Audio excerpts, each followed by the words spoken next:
বিসমিল্লাহির রহমানির রহিম। সুপ্রিয় দর্শক, আসসালামু আলাইকুম। আমি Mohammad Monir Hossain Bhuiyan, nursing officer, Mugda medical college hospital. আজকের থ্যাংক ইউ নার্স ধারাবাহিক লাইভ প্রোগ্রামের 14তম পর্বে আপনাদের সবাইকে জানাই আন্তরিক অভিনন্দন ও শুভেচ্ছা। আশা করি দর্শক যে যেখানে আছেন, যে অবস্থায় আছেন, আমাদের লাইভে যুক্ত হবেন, আমাদের কথা শুনবেন, আপনাদের মতামত ও পরামর্শ আমাদেরকে দিবেন। দর্শক, বর্তমানে বাংলাদেশ তথা সারা বিশ্বে সবচেয়ে যে আলোচিত ও প্রধান সমস্যা সেটি হলো COVID-19. COVID-19 not only create health problems but also create frequently economic, social, communication and earning or livelihood problem। অর্থাৎ আমরা যদি বলি কোভিড-19 শুধু স্বাস্থ্য সমস্যা সৃষ্টি করেছে তা নয়, কোভিড-19 পাশাপাশি অর্থনৈতিক, যোগাযোগ, সামাজিক, পারিবারিক ও জীবিকা নির্বাহের সমস্যার সৃষ্টি করেছে। বাংলাদেশের জাতীয় স্বাস্থ্য ব্যবস্থা বা ন্যাশনাল হেলথ সার্ভিস, সেই সার্ভিসের মধ্যেও একটা ব্যাঘাত সৃষ্টি করেছে আমাদের এই কোভিড-19। আমাদের সম্মুখসারির নার্সিং অফিসারগণ প্রাণপণ চেষ্টা করে যাচ্ছেন দেশের এই ক্লান্তি লগ্নে দেশের মানুষকে সেবা দেওয়ার জন্য অক্লান্ত পরিশ্রম করে যাচ্ছেন ন্যাশনাল হেলথ সার্ভিস ইমপ্রুভমেন্টে। দর্শক, আজকে আমাদের যে আলোচনার বিষয় তা হলো COVID-19, the potential scope of nurses to improve the national health services. অর্থাৎ এই ন্যাশনাল হেলথ সার্ভিসকে ইমপ্রুভমেন্ট করার জন্য কোভিড-19 প্যান্ডেমিক সিচুয়েশনে আমাদের নার্সিং অফিসারগণ বা নার্সদের কি সুযোগ রয়েছে কাজ করার, আরো স্বাস্থ্য ব্যবস্থাকে উন্নতি করার। আজকে আমাদের সঙ্গে লাইভে যুক্ত হয়েছেন আমাদের সম্মানিত অতিথিবৃন্দ, যাদের সঙ্গে আজকে আমরা আলোচনা করব। প্রথমে আমরা পরিচয় করে নিচ্ছি আমাদের অতিথিবৃন্দের সঙ্গে।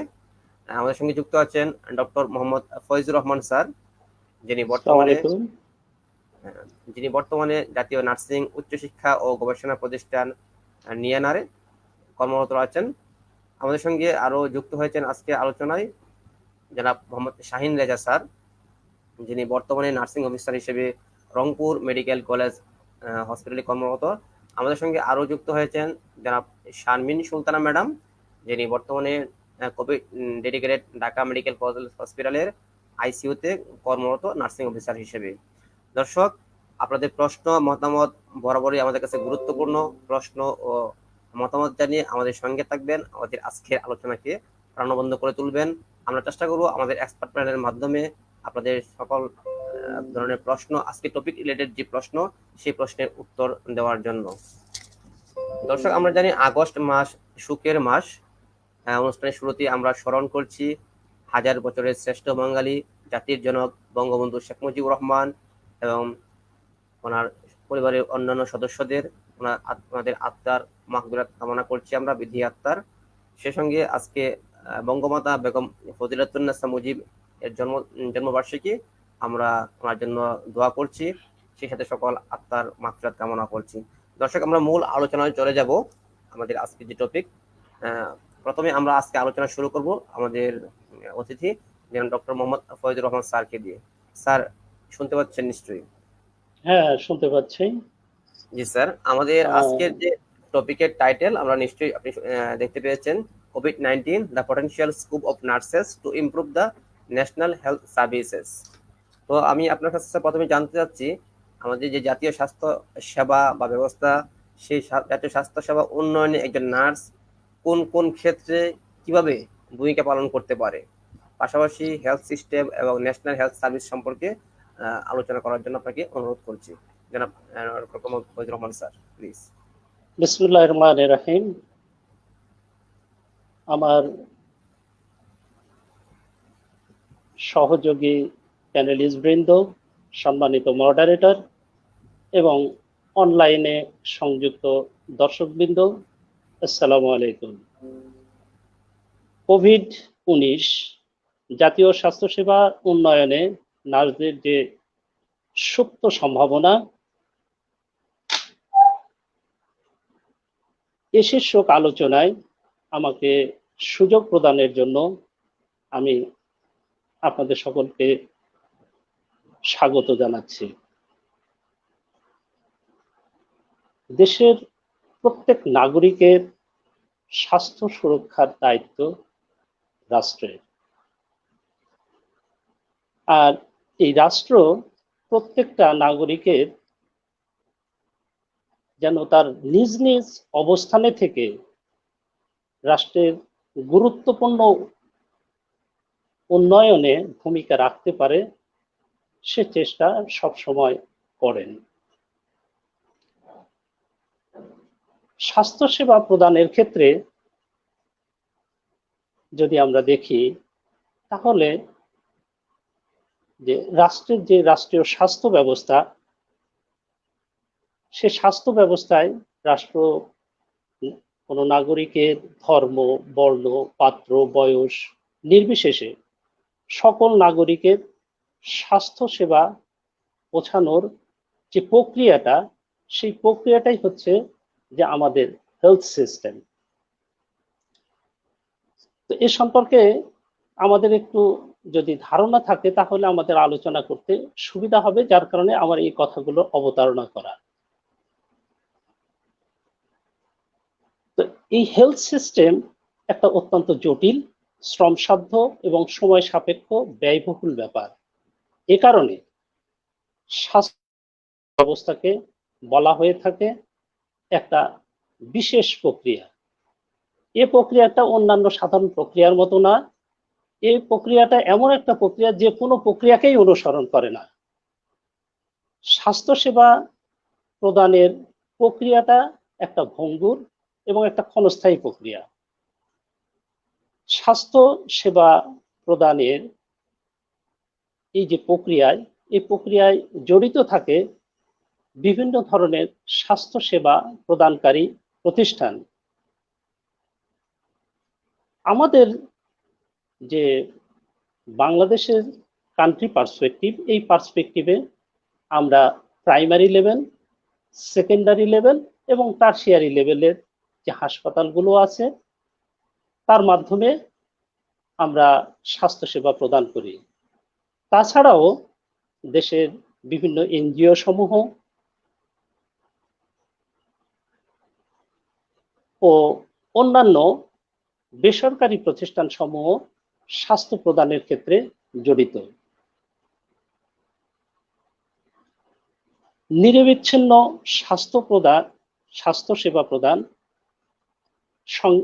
স্বাস্থ্যসেবা প্রদানের সঙ্গে রাষ্ট্রের বিভিন্ন পর্যায়ের ব্যক্তিগণ এখানে সংশ্লিষ্ট থাকেন।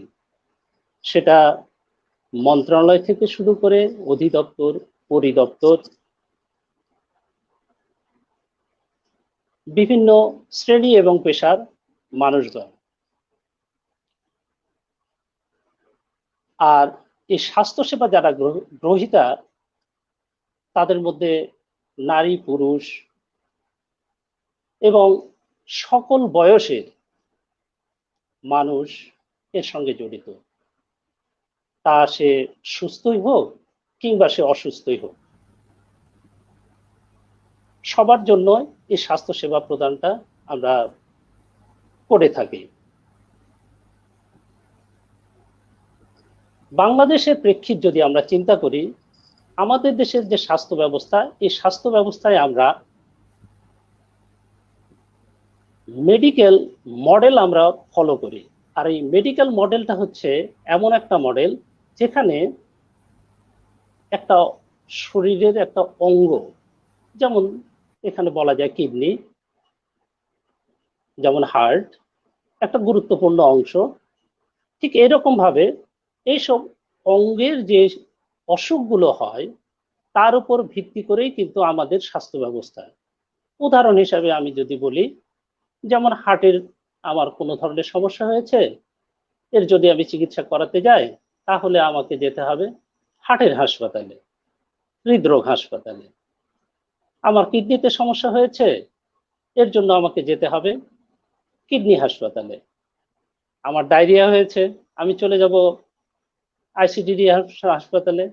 ঠিক তেমনি কোভিড হয়েছে, কোভিডের জন্য কি বর্তমান কোভিডের পার্সপেক্টিভে আমরা দেখতে পাই যে কোভিড ডেডিকেটেড হাসপাতাল। তো এটা করতে গিয়ে আমরা যেটা করেছি, আমাদের হেলথ সিস্টেমটা ফ্র্যাগমেন্টেড হয়ে গেছে। আমরা এটাকে একত্রিতভাবে আমরা মানুষের কাছে পৌঁছাতে পারছি না, যার কারণে আমাদের কাছে যে সমস্যাগুলো প্রায়ই আসে সেটা হচ্ছে যে একটা মানুষ তো আমাদের সেবায় কখনো সন্তুষ্ট হয়, আবার কখনো অসন্তুষ্ট হয়। আমাদের স্বাস্থ্য ব্যবস্থা যদি ইন্টিগ্রেটেড হতো, একটা মানুষ তো আর সেপারেট সেপারেট অঙ্গ দিয়ে তো তৈরি নয়। একটা মানুষ যখন অসুস্থ হয় তার শরীরে দেখা যায় যে এক বা একের অধিক বা তারও বেশি অঙ্গ প্রত্যঙ্গগুলো এফেক্টেড হয়ে থাকে। তো কোভিড আমাদের এই লেসনটা দিয়েছে যে যখন আমরা স্বাস্থ্য সেবা প্রদান করতে যাব তখন যেন সবগুলো জিনিস নিয়েই আমাদের মাথার মধ্যে থাকে এবং একটা হাসপাতালকে যেন আমরা সেভাবে তৈরি করতে পারি যেখানে একটা মানুষ তার প্রত্যেকটা চিকিৎসায় করাতে পারবে।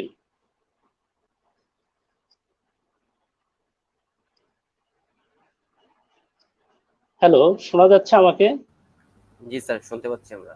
হ্যালো, জি জি, শুনতে পাচ্ছি আমরা। শোনা যাচ্ছে? আচ্ছা। জাতীয় স্বাস্থ্যের উন্নয়নে বাংলাদেশের জাতীয় স্বাস্থ্য উন্নয়নের ক্ষেত্রে বাংলাদেশের নার্সিং সমাজ অত্যন্ত গুরুত্বপূর্ণ ভূমিকা পালন করে।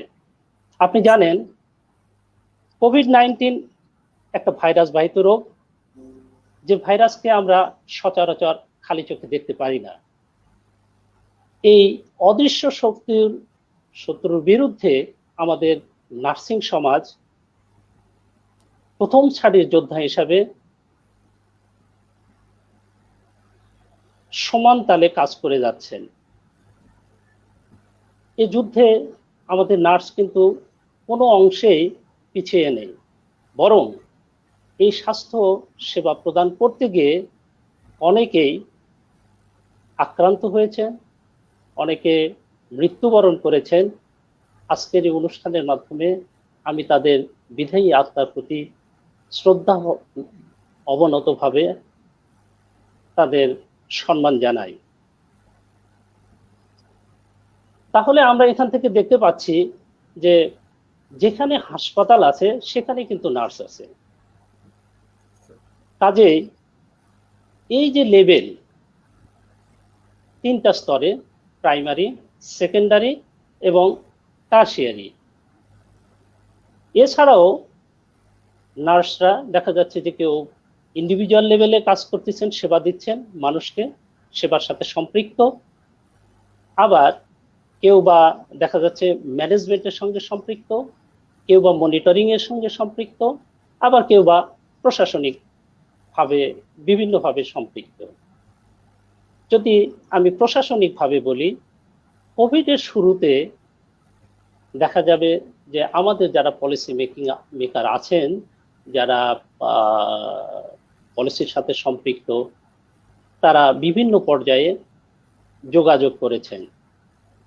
যোগাযোগ করে নতুন নার্স, আমরা জানি যে প্রায় 5,000 নতুন নার্স কোভিড মোকাবিলার জন্য নতুন নিয়োগ প্রাপ্ত হয়েছেন, যাতে করে স্বাস্থ্য ব্যবস্থার প্রতি মানুষের একটা আস্থা তৈরি হয় এবং দেশের মানুষ যেন এই কথা বলতে না পারে যে আমরা হাসপাতালে গিয়ে আমরা স্বাস্থ্য সেবা পাইনি।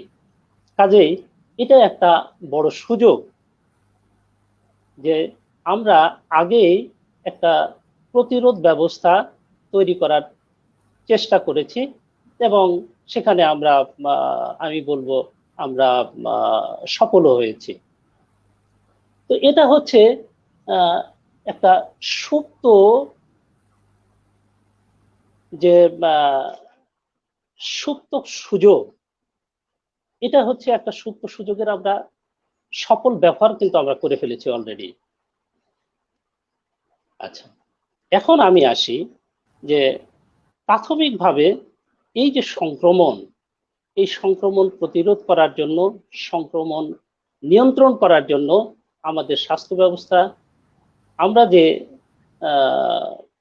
ভূমিকা রেখেছি, সেই ভূমিকার মধ্যে ছিল যে আমরা পিপিই, পার্সোনাল প্রোটেক্টিভ ইকুইপমেন্ট যেগুলো, সেগুলো কিভাবে পড়তে হবে, কিভাবে সেগুলোকে আমাদের ডিসকার্ড করতে হবে, এবং ওয়েস্ট ম্যানেজমেন্ট সম্পর্কে এবং পিপিই পড়া সম্পর্কে আমরা কিন্তু আমাদের নার্সদের যেখানে ধারণা প্রায় শূন্যের কোঠায় ছিল, সেখান থেকে আমরা সফলভাবে তাদেরকে জানাতে পেরেছি।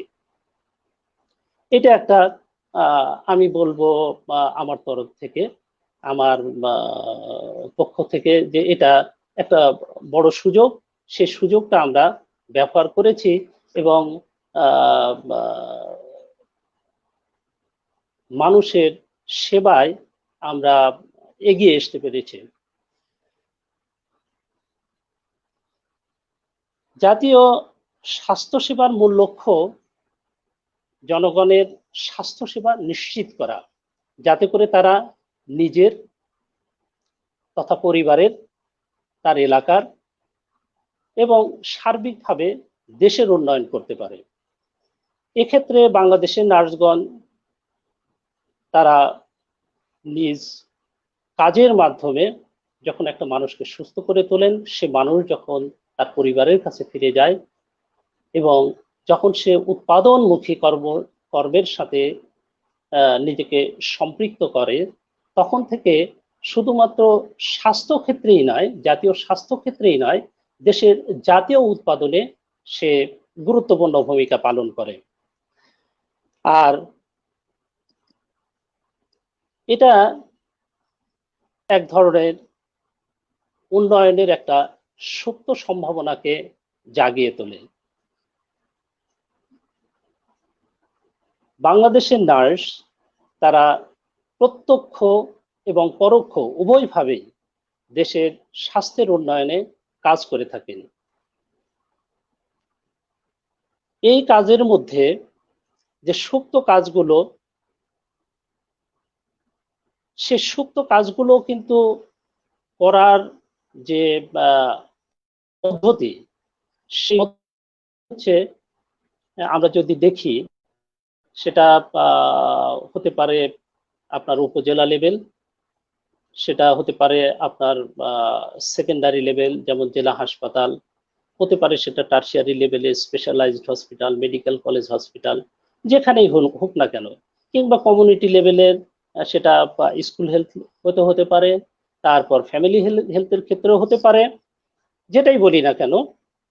তো সেখানে যে স্কোপটা, সেই স্কোপটা নার্সরা আসলে ইউটিলাইজ করে থাকে নার্সিং প্রসেসের মাধ্যমে তার সেবাটা প্রদানের ক্ষেত্রে।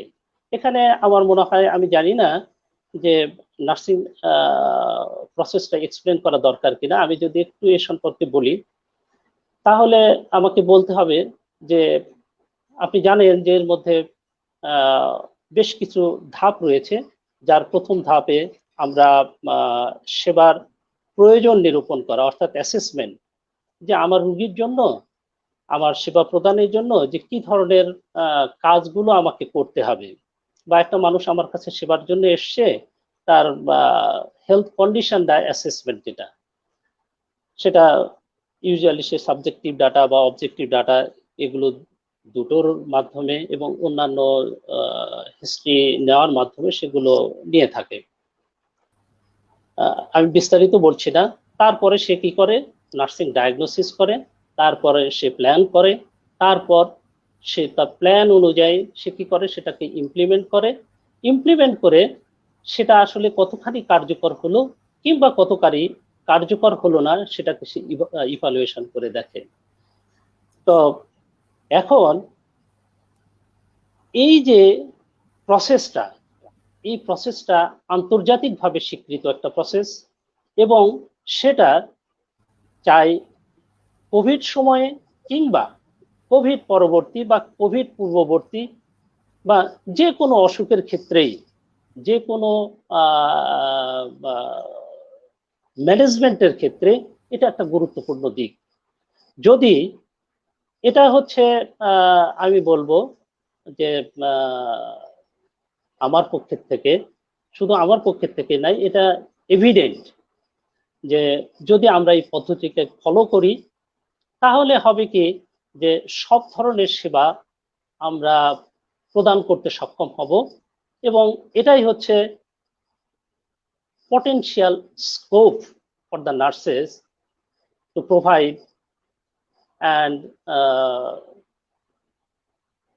to provide good care and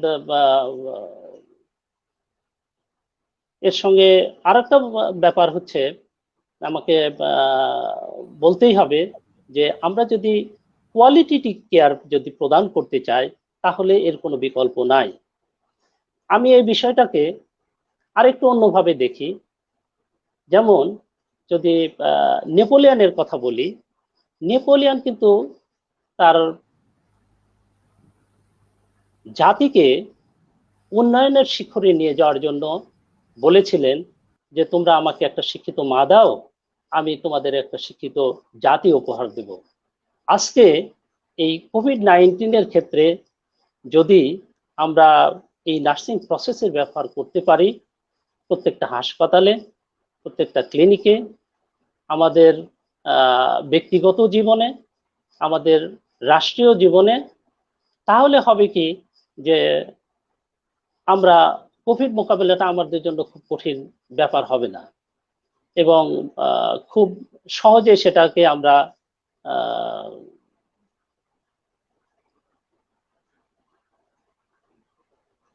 hello,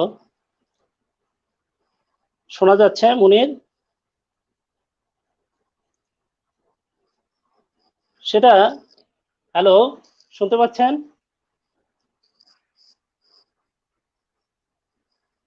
আমাদের ভুলের মাত্রা কমানো, আমরা সঠিকভাবে সেবা প্রদানের নিশ্চয়তা প্রতিষ্ঠা করা সম্ভব হবে। আমাদের সম্ভব হবে রোগীর অধিকার স্থাপন করা, আমাদের সম্ভব হবে একে অপরের সাথে সুন্দরভাবে যোগাযোগ করা, রোগীর পরিবারের সাথে যোগাযোগ করা, স্বাস্থ্য ব্যবস্থার ক্ষেত্রে যারা সংশ্লিষ্ট আছেন তাদের সকলের সঙ্গে, এবং এর মাধ্যমে নিশ্চিতভাবে আমরা দেশের স্বাস্থ্য ব্যবস্থাকে এক ধাপ উন্নতির দিকে অগ্রসর করতে পারবো বলে আমি বিশ্বাস করি।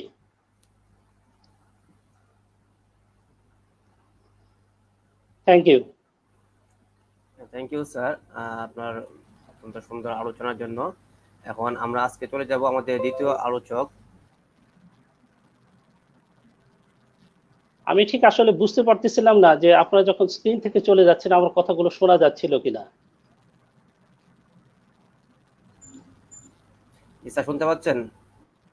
জি জি শুনতে পাচ্ছি।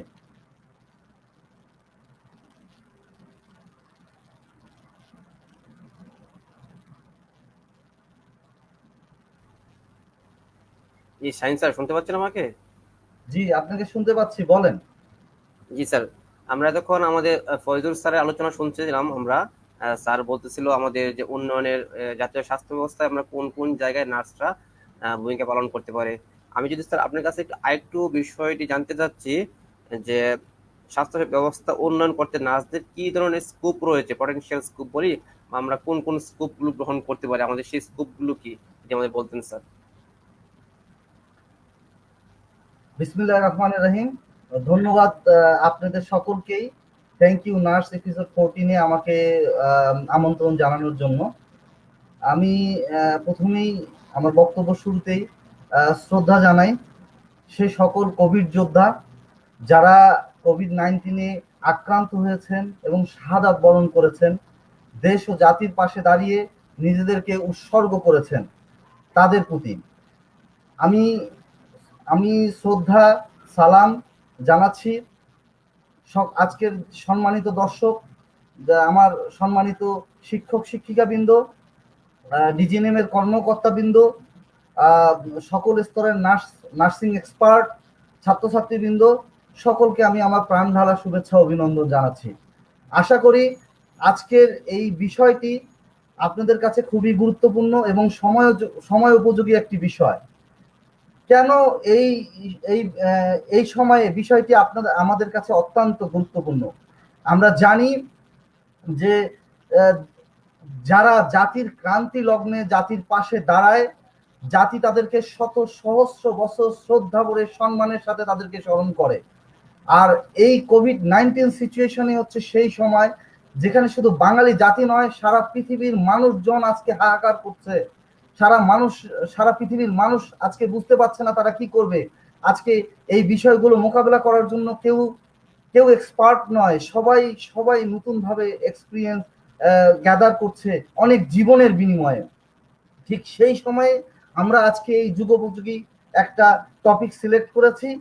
আমি আপনাদেরকে বলতে চাই যে এই যে ন্যাশনাল হেলথ সার্ভিসকে উন্নত করার ক্ষেত্রে নার্সদের যে পটেনশিয়াল কিছু স্কোপ আছে সেই বিষয়ে আমি সুনির্দিষ্ট ভাবে আপনাদেরকে আমি উপস্থাপন করতে চাচ্ছি আপনাদের সামনে। আমি মনে করি সবচেয়ে ইম্পর্টেন্ট যে পয়েন্টটা আমার মনে হয়েছে যে কোভিড-19 সিচুয়েশনে আমরা সবাই জানি যে এই সিচুয়েশনে একটা সবচেয়ে গুরুত্বপূর্ণ বিষয় আমাদের সবাইকে আহত করেছে, সেটি হচ্ছে পেশেন্টের স্ট্যান্ডার্ড কেয়ার নিশ্চিত করার বিষয়। আমরা আরেকটা বিষয় ইতিমধ্যে জেনে গেছি যে এই পেশেন্টের স্ট্যান্ডার্ড কেয়ারকে নিশ্চিত করা এবং সাথে আরো কিছু বিষয়কে নিশ্চিত করার জন্য বাংলাদেশে একটি কমিটি গঠন করা হয়েছে, জাতীয় টেকনিক্যাল পরামর্শক কমিটি। যে কমিটিটার কাজ হবে এই স্বাস্থ্য সেবার মান কিভাবে উন্নয়ন করা যায় সেটা বিষয়ে পরামর্শ দেওয়া এবং যথারীতি এই ওনাদের পরামর্শের ওনাদের যে কর্মপরিধি তার মধ্যে একটা বিশেষ বিষয় এখানে ওনারা উল্লেখ করেছেন, সেটা হচ্ছে স্বাস্থ্য সেবার মান উন্নয়ন। এটা আমি আবারও রিপিট করে বলছি, স্বাস্থ্য সেবার মান উন্নয়ন। তো এই স্বাস্থ্য সেবার মান উন্নয়ন নিয়ে আমি মনে করি যে এটাতে আমাদের নার্সদের অনেক বেশি স্কোপ আছে। আমরা সকলেই জানি, আমরা সকলেই একটা কথা বলি যে নার্সরা পেশেন্ট সেবার 80% সেবা নিশ্চিত করে। আমরা এই কথাটা সকলেই বলি। এটার ইভিডেন্সটা কি? এই ইভিডেন্সটা যদি আমরা দেখি তাহলে আমরা প্রথমেই দেখব যে আমরা যে কোনো পৃথিবীর যত অনেক স্ট্যান্ডার্ড আছে, আমরা যে কোনো স্ট্যান্ডার্ডকে যদি আমরা সামনে নিয়ে আসি, এগুলো অ্যানালাইজ করি, তাহলে আমাদের সামনে বিষয়টি ক্লিয়ার হয়ে যাবে। তার মধ্যে একটা অন্যতম স্ট্যান্ডার্ড, সারা পৃথিবীতে ওয়ার্ল্ড ওয়াইড রিকগনাইজ একটা স্ট্যান্ডার্ড আছে, JCIA। এই JCIA স্ট্যান্ডার্ডটা এটা এমন একটা স্ট্যান্ডার্ড, আপনার হাসপাতালকে আপনি সহজেই বলতে পারবেন না আপনার হাসপাতাল ভালো না মন্দ। বিদেশে এটা বলার কোনো অবকাশ নেই, কারণ সেখানে স্টেট কিছু স্ট্যান্ডার্ড আছে। কেউ স্টেট স্ট্যান্ডার্ড ফলো করার সাথে সাথে ইন্টারন্যাশনাল স্ট্যান্ডার্ড ফলো করেন। তার মধ্যে JCI একটা অন্যতম স্ট্যান্ডার্ড অর্গানাইজেশন। তো এই JCI স্ট্যান্ডার্ড গুলো একটা হাসপাতাল সেটা কতটা উন্নত সেটা পরিমাপ করার জন্য তারা প্রায় 13টি স্ট্যান্ডার্ড আছে। এই 13টি স্ট্যান্ডার্ডের আন্ডারে এই স্ট্যান্ডার্ড গুলো যদি অ্যাচিভ করতে হয় তাহলে 340টা প্লাস 350-র মতো কিছু সাব স্ট্যান্ডার্ড আছে এবং এই সাব স্ট্যান্ডার্ড গুলো আপনার হসপিটালে আছে কিনা সেটা পরিমাপ করার জন্য প্রায় 1200-র মতো মেজারেবল এলিমেন্ট আছে। আপনারা সবাই আশ্চর্য হবেন যদি কেউ তার হাসপাতালকে ভালো বলতে চায়, কেউ যদি বলে যে আমার হাসপাতালটা উন্নত, আমার সেবার মান উন্নত, তাহলে অবশ্যই তাকে বলতে হবে এই যে স্ট্যান্ডার্ড গুলো অ্যাচিভ করতে হবে। আর এই স্ট্যান্ডার্ড গুলো অ্যাচিভ করতে গেলে এর 80% স্ট্যান্ডার্ড সরাসরি নার্সদের সাথে যুক্ত। তাহলে আমরা সকলেই সহজেই বুঝতে পারি যে হাসপাতালের স্বাস্থ্য সেবার মান যদি উন্নয়ন করার প্রশ্ন কেউ তোলে তাহলে অবশ্যই নার্সদেরকে সামনে নিয়ে আসতে হবে। অবশ্যই নার্সদেরকে সামনে নিয়ে আসতে হবে, নার্সদেরকে মূল্যায়ন করতে হবে, নার্সদেরকে এম্পাওয়ার করতে হবে, তাদেরকে ক্ষমতা দিতে হবে। আমরা সারা পৃথিবীতে দেখেছি, ইভেন চায়না এই কোভিড সিচুয়েশনে যখন একটা স্বাস্থ্য প্রতিনিধি দল আসলো তখন সেখানে নার্স আসলো, কিন্তু আমাদের দেশে নার্সরা আমরা এখন কোথায় আছি? আমাদের অনেক স্কোপ। আমি আপনাদেরকে বুঝাতে চাচ্ছি, আজকে জাতীয় পরামর্শক টেকনিক্যাল আমাদের যে পরামর্শক কমিটি গঠন করা হয়েছে, আমাদেরকে এখনই ওনাদের কাছে আমাদের আবেদন পাঠিয়ে দেওয়া উচিত দয়া করে আপনারা নার্সদেরকেও এই এই এই কমিটিতে রাখুন, কারণ হাসপাতালের যদি সেবার মান উন্নয়ন করতে হতে হয় তাহলে অবশ্যই নার্সদেরকে সাথে নিতে হবে। আমরা সবাই জানি ইন্টারন্যাশনাল পেশেন্ট সেফটি গোল, এই ইন্টারন্যাশনাল 6টা ইন্টারন্যাশনাল পেশেন্ট সেফটি গোল আছে, যে ইন্টারন্যাশনাল পেশেন্ট সেফটি গোলগুলো অ্যাচিভ করতে গেলে এই 6টা পয়েন্টেই নার্সদের সাথে মানে শতভাগ মানে ওতপ্রোত ভাবে জড়িত। এগুলো যদি আপনি অ্যাচিভ না করেন তাহলে আপনাকে সে হাসপাতাল হিসেবে বিদেশে দেখা যাবে যে এই আপনার হাসপাতালকে সিলগালা করে দিবে। তো আমরা আমাদের নার্সদেরকে হ্যাঁ পদায়ন করেছি, পদমর্যাদায় দিয়েছি, কিন্তু আমাদের ক্ষমতায়ন এখনো পূর্ণভাবে করতে পারিনি, যার কারণে দেখা যাচ্ছে সাধারণ রোগীরা আর প্রকৃত সেবা থেকে বঞ্চিত হচ্ছে। তাহলে আমাদের এখন প্রথম স্কোপ যেটা আমাদেরকে এখন অর্জন করা উচিত, সেটা আমরা কর্তৃপক্ষকে সদয় বিবেচনার জন্য বলা উচিত যে আপনারা নার্সদেরকে বিবেচনা করেন, এই পরামর্শ কমিটিতে আপনারা নার্সদেরকে রাখেন। কারণ আপনাদের একটা গুরুত্বপূর্ণ বিষয় হচ্ছে সেবার মান উন্নয়ন করা। আজকে সারা বাংলাদেশে যতগুলো সমালোচনা হচ্ছে সেবার মান নিয়ে হচ্ছে, অথচ সেবার মান যারা নিশ্চিত করবে সেই না। আজকে দেখেন যে কোনো ডিপার্টমেন্ট, আপনি খাদ্য ডিপার্টমেন্ট বলেন, আপনার যে কোনো আপনার রেডিওলজি ডিপার্টমেন্ট বলেন, আপনার মানে আপনার আরো যত ডিপার্টমেন্ট, ফিজিওথেরাপি ডিপার্টমেন্ট বলেন, ডক্টররা তো সরাসরি নার্সদের সাথে যুক্ত। যতগুলো কাজ আজকে, যতগুলো কর্মকাণ্ড সংগঠিত হয় সবগুলোই নার্সদের মাধ্যমে পেশেন্টদের কাছে পৌঁছিয়ে দেওয়া হয়। তাই নার্সদেরকে সামনে নিয়ে আসতে হবে। এই যে ইন্টারন্যাশনাল স্ট্যান্ডার্ড গুলো আছে সেগুলো আপনারা সামনে নেন। আপনি এভিডেন্স দেখেন, সারা পৃথিবীর ভালো ভালো দেশগুলোকে সামনে নিয়ে যে কোনো একটা স্ট্যান্ডার্ড ফলো করেন, তাহলে অবশ্যই নার্সদেরকে মূল্যায়ন করতে হবে। আর নার্সদেরকে যখন মূল্যায়ন করবেন, তখন নার্সদেরকে যখন এম্পাওয়ার করবেন, তখন রোগীর যে সেবার মান উন্নয়ন হবে। তাই এটাই আমাদের জন্য এখন একটা বড় সুযোগ। এই কোভিড সিচুয়েশনে সবাই সারা বাংলাদেশের মানুষ আজকে বাংলাদেশের সেবার মান নিজে চোখে দেখছে, তারা বুঝতে পারছে, তারা উপলব্ধি করতে পারছে। আজকে ট্রিটমেন্টের জন্য সহজে দেশের বাইরে কেউ যেতে পারছে না। তাই বিষয়গুলো দেখুন, কোনো ইমোশনাল কথা নয়। আমি এভিডেন্স দিলাম, JCIA 4th এডিশন আপনারা দেখেন, রিভিউ করেন, সেখানে কি লেখা আছে, সেখানে প্রত্যেকটা স্ট্যান্ডার্ড রিভিউ করেন। আজকে প্রত্যেকটা স্ট্যান্ডার্ডের সাথে একটা স্ট্যান্ডার্ড, একটা মেজারেবল এলিমেন্ট সবগুলো যেগুলো অ্যাচিভ করতে যান, অবভিয়াসলি আপনাদেরকে নার্সদেরকে এম্পাওয়ার করতে হবে। তো এটা আমাদের প্রথম একটা লক্ষ্য হবে, যাতে আমরা এখানে থাকি। আর তাছাড়াও আপনারা অবাক হয়ে যাবেন যে আমরা আজকে যে আমাদের জাতীয় যে পরামর্শ কমিটিতে দেখছি, সেখানে কিন্তু অনেক জনস্বাস্থ্য বিশেষজ্ঞ আজকে কিন্তু আমাদের বাংলাদেশে, সারা পৃথিবীতে যেটা হচ্ছে পাবলিক হেলথ ইমার্জেন্সি আমরা এটাকে বলছি। আপনারা গর্বিত হবেন, আজকে আমাদের দেশে অনেক নার্স পাবলিক হেলথ স্পেশালিস্ট হিসাবে নিজের ক্যারিয়ারকে প্রতিষ্ঠিত করতে পেরেছেন।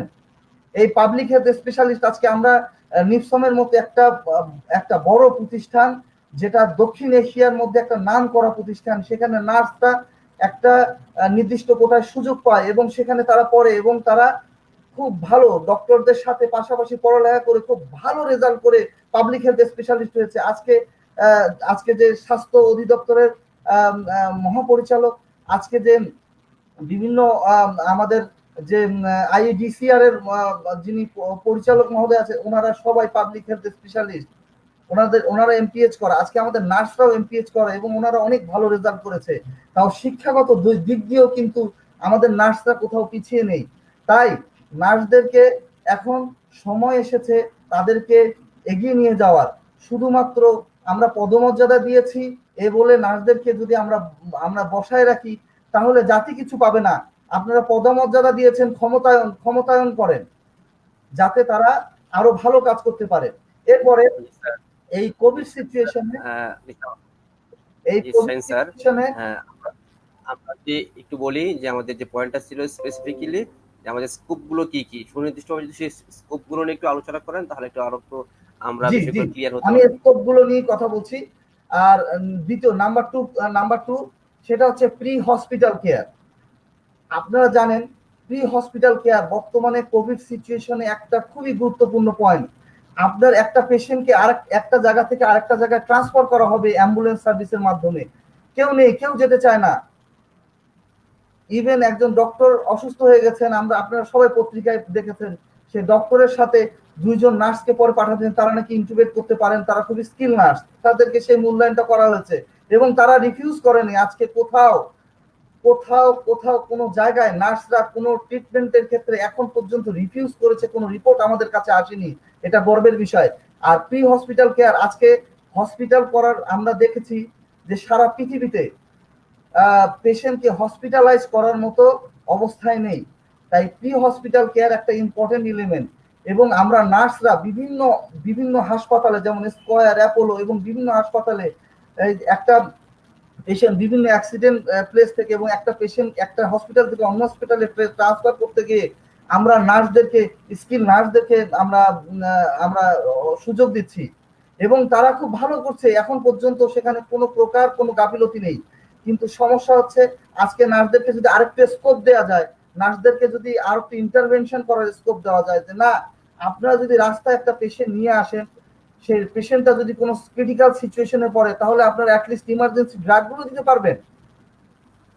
এই বিষয়গুলো আমাদের কর্তৃপক্ষকে জানা উচিত। আপনারা আমাদেরকে, আমরা স্কিলড, আমরা দেশে এবং বিদেশে এই সার্ভিসগুলো দিচ্ছি এবং দেশেও দিচ্ছি অনেকটা ইনফর্মাল। আমরা আসলে কোনো ফর্মাল যে একটা কাজ করবো সেটা করতে, আমরা ডক্টর আছেন, আমরা কাজগুলো করছি, তারা জানেন আমরা কাজগুলো করতে পারছি।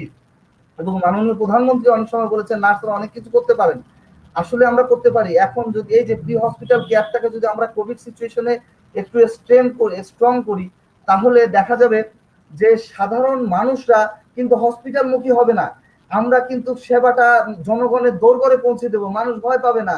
আপনার কোনো সমস্যা হবে, আমরা মুহূর্তের মধ্যে আপনার দোরগোড়ায় পৌঁছে যাবো এবং আপনাদেরকে আমরা তখন হসপিটালে নিয়ে আসতে পারবো।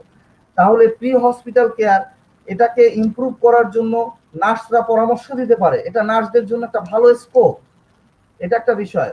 এবার আসি হসপিটাল, প্রি হসপিটাল কেয়ার, এটা হসপিটালের একটা ইমার্জেন্সি ডিপার্টমেন্টের সাথে সংযুক্ত থাকে। আরেকটা বিষয় আসি, একটা খুবই ইম্পর্টেন্ট একটা বিষয়, সেটা হচ্ছে আমাদের কিছু কিছু হসপিটালে কিছু কিছু মানে আংশিকভাবে এটা চালু করা হয়েছে, সেটা হচ্ছে ট্রিয়াজ। আমরা বলি ট্রিয়াজ আর কি, আমরা বিদেশে কাজ করেছি, আমরা ট্রিয়াজ বলি, ট্রায়াজ বলে কেউ। তো ট্রায়াজ সিস্টেম, সেই ট্রায়াজ সিস্টেমটাকে আমাদের হসপিটালে, আপনারা সবাই গর্ববোধ করবেন, আমাদের সারা পৃথিবীতে ট্রায়াজ নার্স আছে। তো আমরা ইমার্জেন্সির সাথে ট্রায়াজ সিস্টেম, নার্সরা ট্রায়াজিং করে। এতে সুবিধাটা কি, যে আমরা আমাদের যে এক পেশেন্ট আসলো, আমরা জানি না সে কোভিড কি নন কোভিড, তার কি সাইন সিম্পটম, একটা নার্সে কিন্তু এনাফ তার প্রাথমিক বিষয়গুলো, তার উপসর্গগুলো জানে। তারপরে তাকে যদি সে কোভিডের মানে তার সম্ভাবনা থাকে, তাহলে তাকে কোভিড জোনে, নন কোভিড জোনের সম্ভাবনা, নন কোভিড জোনে কেউ যদি ইমার্জেন্সি থাকে, তাকে ইমার্জেন্সি ডিপার্টমেন্টে পাঠিয়ে দেওয়া। তাহলে নার্সদেরকে যদি এই স্কোপটা দেওয়া যায় যে আপনারা ট্রায়াজ নার্স, সারা পৃথিবীতে ট্রায়াজ নার্স হিসেবে কাজ করা হচ্ছে, আপনাদেরকেও এই সুযোগটা দেওয়া হলো, আপনারা কাজ করেন, এখানে একটা ডিপার্টমেন্ট হতে পারে, নার্সরা সেই ডিপার্টমেন্টকে লিড করতে পারে এবং নার্সরা সুন্দরভাবে বিদেশে করে আসছে, বাংলাদেশের নার্সরাও আমরা বিদেশে কাজ করে এসেছি। তাই আমরা এখানে যথেষ্ট ক্যাপাবল। আমরা আমরা আমরা এই ট্রায়াজের উপরে আমাদের অনেকেরই ইন্টারন্যাশনাল ট্রেনিং আছে, তাদেরকে কাজে লাগান।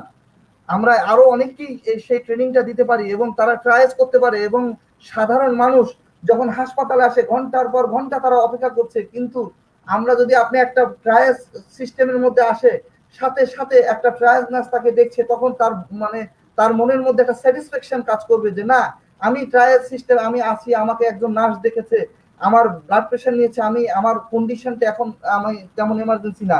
আবার কেউ যদি এমার্জেন্সি সিচুয়েশনে পড়ে ওই ট্রায়াল সিস্টেমের মধ্যে, তাকে সাথে সাথে এমার্জেন্সিতে পাঠিয়ে দেওয়া, একটা ব্যবস্থা করা, তাহলে এই যে সেবার মান আরো উন্নত হবে। তাহলে নার্সদেরকে এই ট্রায়াল সিস্টেমে ইনভলভ করতে হবে, তাদেরকে এই স্কোপটা দিতে হবে। আরেকটা বিষয়, ডিজাস্টার ম্যানেজমেন্ট। এখন কিন্তু আমরা বলেছি পাবলিক হেলথ ইমার্জেন্সি, আমরা ডিজাস্টার ম্যানেজমেন্ট, এখানে আমাদের শ্রদ্ধেয় মফিজ স্যার, উনি একটা ডিজাস্টার ম্যানেজমেন্টের একটা কমিটি করেছেন, সাধুবাদ জানাই। বর্তমানে এটা একটা খুব ইম্পর্টেন্ট ইস্যু। এই ডিজাস্টার ম্যানেজমেন্টে এখন কিন্তু আমরা একটা ডিজাস্টারের মধ্যে যাচ্ছি। আমরা কিন্তু মনে করি যে ডিজাস্টারটা যে আমাদের ঘূর্ণিঝড়, কোথাও কোথাও কোনো মানে একটা যে কোনো একটা ঘটনা ঘটলো, একটা ব্লাস্ট হয়ে গেল, হাজার হাজার মানুষ মারা গেল, এগুলোই ডিজাস্টার। আসলে হসপিটাল সেটিংসে আমরা যেটা বলি, আমাদের হসপিটাল সেটিংসে এগুলো তো অবশ্যই আমাদের জন্য ডিজাস্টার, কিন্তু হসপিটাল সেটিংসে আরো কিছু ডিজাস্টারের বিষয় আছে। যেমন যে ডিজাস্টার গুলো আছে, যেমন অ্যাজ ফর এক্সাম্পল আমি আপনাকে যদি কোথাও দেখা যাচ্ছে যে একটা হসপিটালের ক্যাপাবিলিটি হচ্ছে, ইমার্জেন্সিতে ক্যাপাবিলিটি হচ্ছে আমরা দেখতে পারি 20 জন পেশেন্ট, সেখানে যদি একই সাথে 60 জন অথবা 80 জন পেশেন্ট আসে, তাহলে আমাদের ক্যাপাসিটিটা ওভারলোড হয়ে গেছে। এটা এই হসপিটালে, আমার হসপিটালের জন্য ডিজাস্টারাস সিচুয়েশন। এবং এই ডিজাস্টারাস সিচুয়েশনে একজন নার্সের অনেক অনেক ভূমিকা থাকে। তখন তাকে রিপোর্টিং করতে হয়, তাকে ট্রিয়াজিং করতে হয়, তাকে এই পুরো বিষয়টা ম্যানেজমেন্ট করতে হয়। এই বিষয়গুলো আমাদের জন্য খুবই ইম্পর্টেন্ট। তাই ডিজাস্টার ম্যানেজমেন্ট করতে, যে পাবলিক হেলথ ইমার্জেন্সি বলছি, অনেক ক্ষেত্রে দেখা যাচ্ছে অনেক হাসপাতালে একেবারে আমাদের ব্যবস্থা নেই, কিন্তু 50-60 জন রোগী একসাথে আসছে, সেটাকে আমরা ওই সময়ের জন্য ওই হসপিটাল অথরিটি বিদেশে আমরা এটা আমাদের করেছে, ওই ডিরেক্টর সেখানে ওই হসপিটালের জন্য একটা ডিজাস্টার সিচুয়েশন তিনি অ্যানাউন্স করতে পারেন। সেই অ্যানাউন্স করার সাথে সাথে আমাদের পুরো মেম্বার গুলো অ্যালাউট হয়ে যাবে, এবং আমরা সেই পেশেন্ট গুলোকে কিভাবে আমরা ম্যানেজ করব, তখন সেই বিষয়গুলো আমাদের সামনে চলে আসবে। এটা এই স্কোপটা, এটা আমাদের ডিজাস্টার। এই ডিজাস্টারের যে সাপ্লাই গুলো, এই ডিজাস্টারের যে প্রিপারেশন গুলো, সমস্ত কিছু আপনারা অবাক হয়ে যাবেন, সমস্ত কিছু এগুলো নার্সরা ম্যানেজ করে সারা পৃথিবীতে। আমরা কেন নয়? আমাদের দেশে আমরা কাজ করতে চাই, আমাদেরকে শুধু আমরা আমরা আমরা সম্মান পেয়েছি, দ্বিতীয় শ্রেণীর পদ, আমাদের টাকা দিয়েছে, আমরা কি একবারও বলেছি যে আমরা টাকা পেয়েছি, সম্মান পেয়েছি? এই বিষয়ে আমরা আমরা সব নার্সরা, আমি গর্ববোধ করছি সমস্ত নার্সের জন্য। সব নার্স আজকে সবাই গর্ব ভরে বলে যে আমরা কাজ করতে চাই, আমাদেরকে সামনে নিয়ে যান, আমি কোভিড নার্স হব। আমাদের অথরিটি যখনই একটা কোনো পোস্টিং হচ্ছে যে কে কোভিড আসবে, শত শত নার্স সেখানে বলছে যে আমরা সেখানে যেতে চাই, তাহলে এটা আমাদের জন্য গর্ব, সমগ্র নার্সদের জন্য গর্ব। তাহলে ডিজাস্টার, এটা একটা স্কোপ। আমাদেরকে, প্রশাসনকে বলা উচিত যে আপনারা এই ডিজাস্টার সিচুয়েশনকে আমাদেরকে সামনে নিয়ে আসেন। এটা একটা। আরেকটা ইম্পর্টেন্ট ইস্যু, ইন্টারভেনশন নার্স। এখন সময় এসেছে কথা বলার। যদি ইংল্যান্ডে পারে, যদি আমেরিকায় পারে, যদি সুইজারল্যান্ডে পারে, যদি আরো পৃথিবীর বিভিন্ন দেশ আছে যেখানে নার্সরা ইন্টারভেনশন করে, আমি একটা আশ্চর্য হয়ে যাই। আপনারা সব এটা, আমি দীর্ঘ 10 বছর ধরে একটা ইন্টারন্যাশনাল ইনস্ট্রাক্টরশিপ করছি আমেরিকান হার্ট অ্যাসোসিয়েশনের। আমি শেখাই কিভাবে যদি ক্রাইসিস মুভমেন্টে কিভাবে ম্যানেজ করতে হয়, তাহলে সেখানে আমরা শিখাই যে নার্সরা হচ্ছে ফার্স্ট রেসপন্ডার। আর আপনি এতটা সেকেন্ড, আমরা এখানে সেকেন্ড কাউন্ট করি, বিদেশে আমরা সেকেন্ড কাউন্ট করেছি, কিন্তু এখানে দেখা যাচ্ছে একটা রোগী যদি মারা যায়, you have no right to give any medication. আপনার কোনো সেফটি নাই। আপনার ডক্টর আপনাকে ব্যাকআপ দেবে কিনা, এটা একটা বড় প্রশ্নবিদ্ধ সময়। কারণ এমনও সময়, এখন সিচুয়েশনে ডক্টররাও নিজেরাও রিস্কের মধ্যে থাকে। এখন সময় এসেছে পৃথিবীর বিভিন্ন মডার্ন দেশে নার্সদেরকে কিছু বেসিক ট্রিটমেন্ট দেওয়ার জন্য তাদেরকে বলা হয় যে এই ট্রিটমেন্ট আপনারা দিতে পারবেন। তো সেটা বাংলাদেশে কেন হচ্ছে না? বাংলাদেশে তো ডক্টরের শর্টেজ আছে, বাংলাদেশে তো রিসোর্সের শর্টেজ আছে, তাহলে সেই রিসোর্স গুলোকে কেন কাজে লাগানো হচ্ছে না? আমরা একটা রোগীর একটা সমস্যা দেখলাম, আমরা দৌড়ে যে ডাক্তার দিতেছে, ডাক্তার আসে, হয়তো আরেকটা এমার্জেন্সি, একটা ডক্টর সে আরেকটা এমার্জেন্সি পেশেন্ট ম্যানেজ করছে, সে আস্তে আস্তে ডিলে হয়, এখানে ইনকনভেনিয়েন্স সিচুয়েশন গুলো হয়।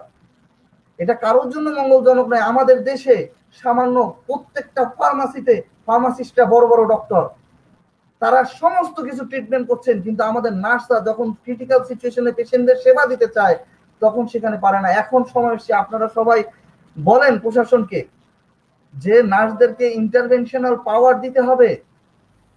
অবভিয়াসলি নার্সদেরকে ইন্টারভেনশনাল পাওয়ার দিতে হবে, যাতে এই যে ক্রাইসিস সিচুয়েশনে একটা রোগী মারা যাচ্ছে, আপনারা দেখেন আইসিডিডিআরবির মতো জায়গায়, একটা ইন্টারন্যাশনাল জায়গা, নার্সরা সেখানে অ্যাসেসমেন্ট করছে যে পেশেন্টটা হাইপোভলিমিক শকে যাচ্ছে, তাকে ম্যানেজ করছে, যার কারণে আজকে আইসিডিডিআরবি ওয়ার্ল্ড ওয়াইড রিকগনাইজ, তারা তাদেরকে সম্মান করে সারা বিশ্ব। তাহলে আমরা কেন নয়?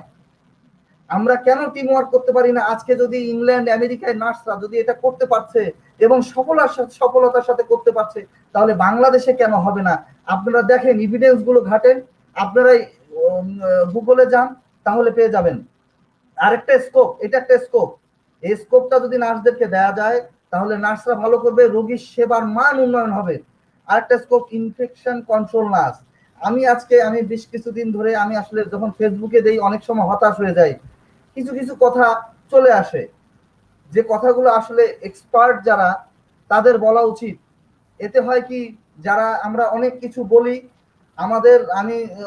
আমি অথরিটিকে খুব সাধুবাদ জানাই, আসলে আমাদের খুব ডাইনামিক অথরিটি এবং ওনারা অনেক কাজ করছেন, দুর্নীতিমুক্ত করছেন। কিন্তু ফেসবুকে সব কমেন্ট গুলো সবাই, আমরা যখন একটা এক্সপার্ট কমেন্ট চাই, সবাই গণহারে কিছু কিছু গুগল থেকে কপি পেস্ট করে দিয়ে দিই। It's harmful for us. Infection control nurse is important, কিন্তু infection control nurse can't do anything without infection control department. একটা ডিপার্টমেন্ট থাকতে হবে।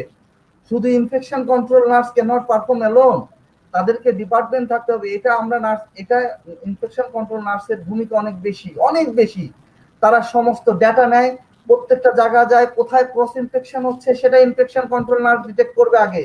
কে হাত ধুচ্ছে না, কোন ডক্টর হাত ধুচ্ছে না, কোন প্রফেসর হাত ধুচ্ছে না এবং মেডিকেল ডিরেক্টর হাত ধরে নাই, সেটাও ইনফেকশন কন্ট্রোল নার্স দেখবে এবং সেটাকে রিপোর্ট করবে যে director, hospital director properly hand wash করে না, এটা নার্স দেখবে। কিন্তু একটা ডিপার্টমেন্ট থাকবে, সেখানে একজন ইনফেকশন কন্ট্রোল স্পেশালিস্ট, মাইক্রোবায়োলজিস্ট থাকতে পারে এবং অন্য জন থাকবে।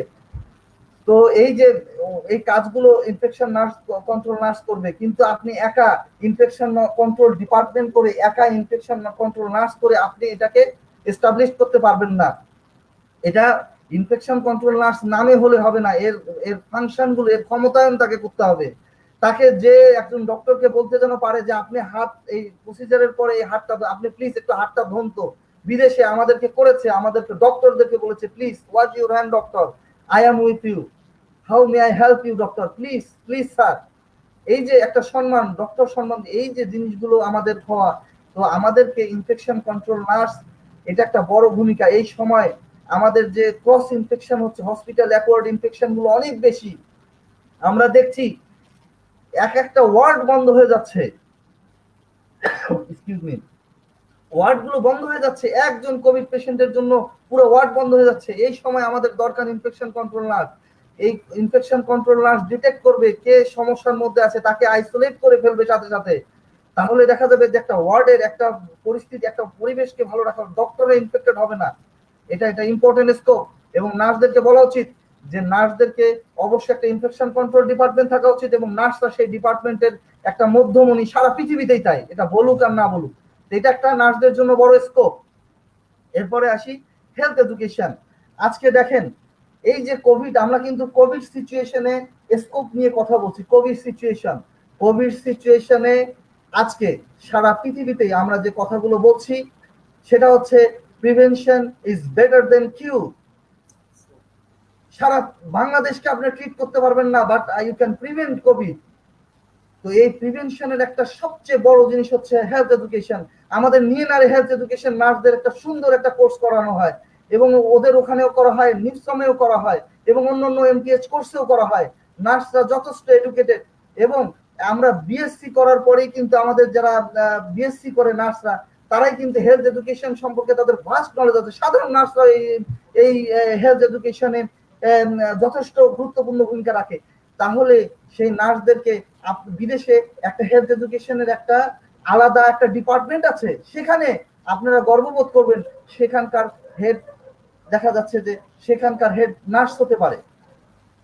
সে নার্স, ডক্টররা তার কাছে রেফার করে পেশেন্ট, ডক্টররা তার কাছে রেফার করে ওপিডি সিচুয়েশনে, যে আপনারা ইনপেশেন্ট থেকে রেফার করে, যে ইনপেশেন্ট থেকে কল করা হয় যে এই পেশেন্টের, আমার এটা ডায়াবেটিক পেশেন্ট, আপনি প্লিজ এটাকে আপনি হেলথ এডুকেশন দেন। কিন্তু আমাদের এখানে কোথায়, আমাদের দেশের জনগণ কি ক্ষতি করেছে? কেন নার্সদেরকে সামনে নিয়ে আসা হচ্ছে না? কেন পলিসি মেকে নিয়ে সামনে নেওয়া হচ্ছে না?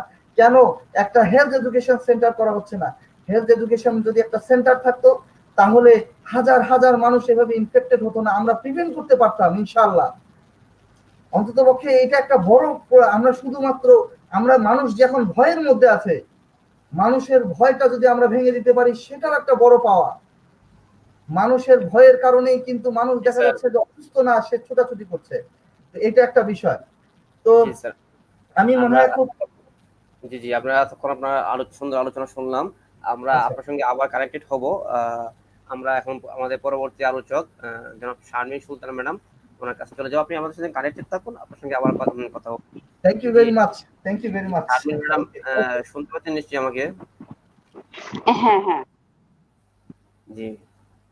ম্যাডাম, আপনার কাছে আমি প্রথমে যে প্রশ্নটা নিয়ে আসবো, আমরা জানি যে কোনো তৃণমূল বা কমিউনিটি লেভেল থেকে যদি কোনো প্রতিরোধ বা কন্ট্রোল করা যায় যে কোনো ডিজিজ, তাহলে জাতীয় পর্যায়ে এসে সেই ডিজিজটাকে নিয়ন্ত্রণ করা সবচেয়ে সম্ভব হয়। তো সেই ক্ষেত্রে একজন কমিউনিটি নার্স বা একজন নার্স হিসেবে কমিউনিটি ট্রান্সমিশন প্রতিরোধ করতে, কন্ট্রোল বা কমিয়ে আনতে, ডিক্রিজ করতে কিভাবে ভূমিকা পালন করে বা অংশগ্রহণ করতে পারে, সেক্ষেত্রে কমিউনিটি নার্সদের কি ধরনের সুযোগ বা স্কোপ রয়েছে বলে আপনি মনে করেন বা আমাদের বিশেষজ্ঞরা মনে করেন, সে বিষয়ে একটু আলোচনা করবেন প্লিজ। বিসমিল্লাহির রহমানির রহিম। আমি শুরুতে ধন্যবাদ জ্ঞাপন করছি থ্যাংক ইউ নার্সের উদ্যোক্তা মনির হোসেন ভুইয়াকে, এবং এত সুন্দর একটা এপিসোডের আয়োজন করার জন্য এবং আমাকে সেখানে গেস্ট হিসেবে রাখার জন্য। এবং আমার যে প্যানেলিস্ট আছেন, আমার শ্রদ্ধেয় স্যার আছেন ফাইজুর রহমান স্যার এবং শামীম রেজা স্যার, এছাড়াও যারা ফেসবুক ভিউয়ার্স আছেন বা দেশ এবং দেশের বাইরে, সকলকে আসসালামু আলাইকুম। আমি একজন নার্স এবং আমি একজন as a community health nurse. আমি বলবো যে দেশের যে এখন যে সিচুয়েশন যাচ্ছে, ক্রুশিয়াল টাইমটা যাচ্ছে, কোভিড-19 নিয়ে পুরো বিশ্ব প্লাস আমাদের দেশ একটা খুব কঠিন সময় পার করছি আমরা। কমিউনিটি হেলথ নার্সিং সার্ভিসটা এখন এক সময়ের দাবি। দেশের এই কঠিন সময় কমিউনিটি নার্সই পারে অনেক অংশেই এই সংক্রমণকে কমিয়ে আনতে। যদি আমরা কোনো রোগ সম্পর্কে আগে থেকে সচেতন হয়ে যাই, তাহলে এই রোগ অনেক অংশে কমে যায়। শুধুমাত্র কোভিড-19 সিচুয়েশন না, সকল রোগের প্রাদুর্ভাব কমাতে পারে একজন নার্স, আমি মনে করি। এবং আমাদের দেশে এই যেটা আমরা বহির্বিশ্বে আমরা দেখি যে কানাডা বা বহির্বিশ্বে চীন, অন্যান্য দেশে কিন্তু কমিউনিটি নার্স সার্ভিসটা আছে, যেটা বাংলাদেশে এখনো সেভাবে চালু হয় নাই। আমাদের মুগদা কমিউনিটিতে আছে একটা কমিউনিটি নার্সিং ক্লিনিক সিএনসি, সেটা আমাদের নিয়ানারে এডুকেশন পারপাসেই মূলত ওটাকে শিক্ষণ হিসেবে ব্যবহার করা হয়, বা ওইখানে স্টুডেন্টরা যায়, কমিউনিটি ভিজিট করেন। কিন্তু এটা যদি পুরো বাংলাদেশে এবং প্রত্যেকটা ডিস্ট্রিক্টে বা প্রত্যেকটা ওয়ার্ডে বিভাগে এটা থাকতো, এবং কমিউনিটি হেলথ নার্স একটা আমাদের যদি পোস্ট ক্রিয়েট হতো এবং সেখানে নিয়োগ দেওয়া হতো নার্সদের, তাহলে খুব ভালো হতো, নার্সদের জন্য খুবই ভালো হতো একটা। তাছাড়া আমাদের নার্সরা পারতো যেটা, আমাদের এই জিনিসগুলা নাই আগে থেকে, যদি কোনো যেমন সিজনাল ডিজিজ গুলা, ডেঙ্গু ফিভার, এগুলো সম্পর্কে যদি আমরা আগে থেকে সবাইকে সচেতন করতে পারি যে আমাদের কি কি মেনটেন করতে হবে বাসায়, এবং হলে আমরা কি করব, আতঙ্কিত হব না। যে কোভিড নিয়ে এখন আমরা সবাই প্যানিক, আমাদের কমিউনিটি ট্রান্সমিশন হওয়ার আগে যদি আমরা পারতাম প্রত্যেক জনগণকে সচেতন করতে, যে আমরা ডিস্টেন্স মেনটেন করব এবং আমরা হাত পরিষ্কার করবো, হাইজেনিকটা মেনটেন করব, এই জিনিসগুলো যদি আমরা তাদেরকে বুঝাতে পারতাম, তাহলে মনে হয় বাংলাদেশে এইভাবে এক প্রাদুর্ভাব হতো না, এত প্যান্ডেমিক আকারে ছড়াতো না এই রোগটা। এখনো মানুষ আমরা আতঙ্কিত, করোনা হলেই মারা যাব, কিন্তু না, আমরা সচেতন হলে, আমরা যদি এই রোগটাকে প্রতিরোধ করতে পারি, আমরা ভালো খাওয়া দাওয়া করব, আমাদেরকে সুস্থ থাকতে হবে এবং আমরা পরিষ্কার পরিচ্ছন্নতা মেনটেন করব। এজ এ নার্স হিসেবে আমি মনে করি এটা যদি আমরা করতে পারতাম, জনগণের দ্বারা দ্বারা যে আমরা যদি এটা বলতে পারতাম, তাদেরকে ভয় ভীতিটা সরাতে পারতাম, তাহলে মানুষ আতঙ্কিত হতো না, অ্যাটলিস্ট তারা এটাকে মোকাবেলা করতে আরো ভালো কাজ থেকে সক্ষম হতো, আমি মনে করি এটা।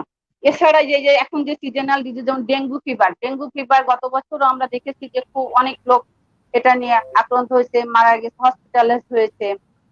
কিন্তু সেটা যদি আমরা বলি যে সিজনাল হলে আমাদের ঘরের ভিতরে পানি জমানো আছে যে 3 দিনের বেশি, এই সম্পর্কে তাদেরকে যদি অ্যাওয়ারনেস করা যায় জিনিসগুলা কি থেকে এটা ছড়াচ্ছে এবং ছড়ানোটাকে আমরা বন্ধ করতে পারি কিভাবে, এবং হওয়ার পরেও আমাদের কি কি প্রিকশন মেনটেন করতে হবে, তাহলে এটা অনেকাংশে কমিয়ে আনা যায়। হ্যাঁ মনির, শোনা যাচ্ছে? জি, জি, শুনতে পাচ্ছি আমি। আমি কি আপনার প্রশ্নটা ক্লিয়ার করতে পারছি? আরেকটা যেটা হচ্ছে বাংলাদেশে স্কুল হেলথ নার্সিং সার্ভিসটা, এটা নাই বললেই চলে। স্কুল হেলথ নার্সিং সার্ভিসটা কিন্তু একটা খুবই ভালো, কারণ স্কুলে যেসব বাচ্চারা আছে তাদেরকে যদি আমরা এটা সম্পর্কে সচেতন করতে পারি, ডিজিজ, আমরা সবাই জানি যে প্রিভেনশন ইজ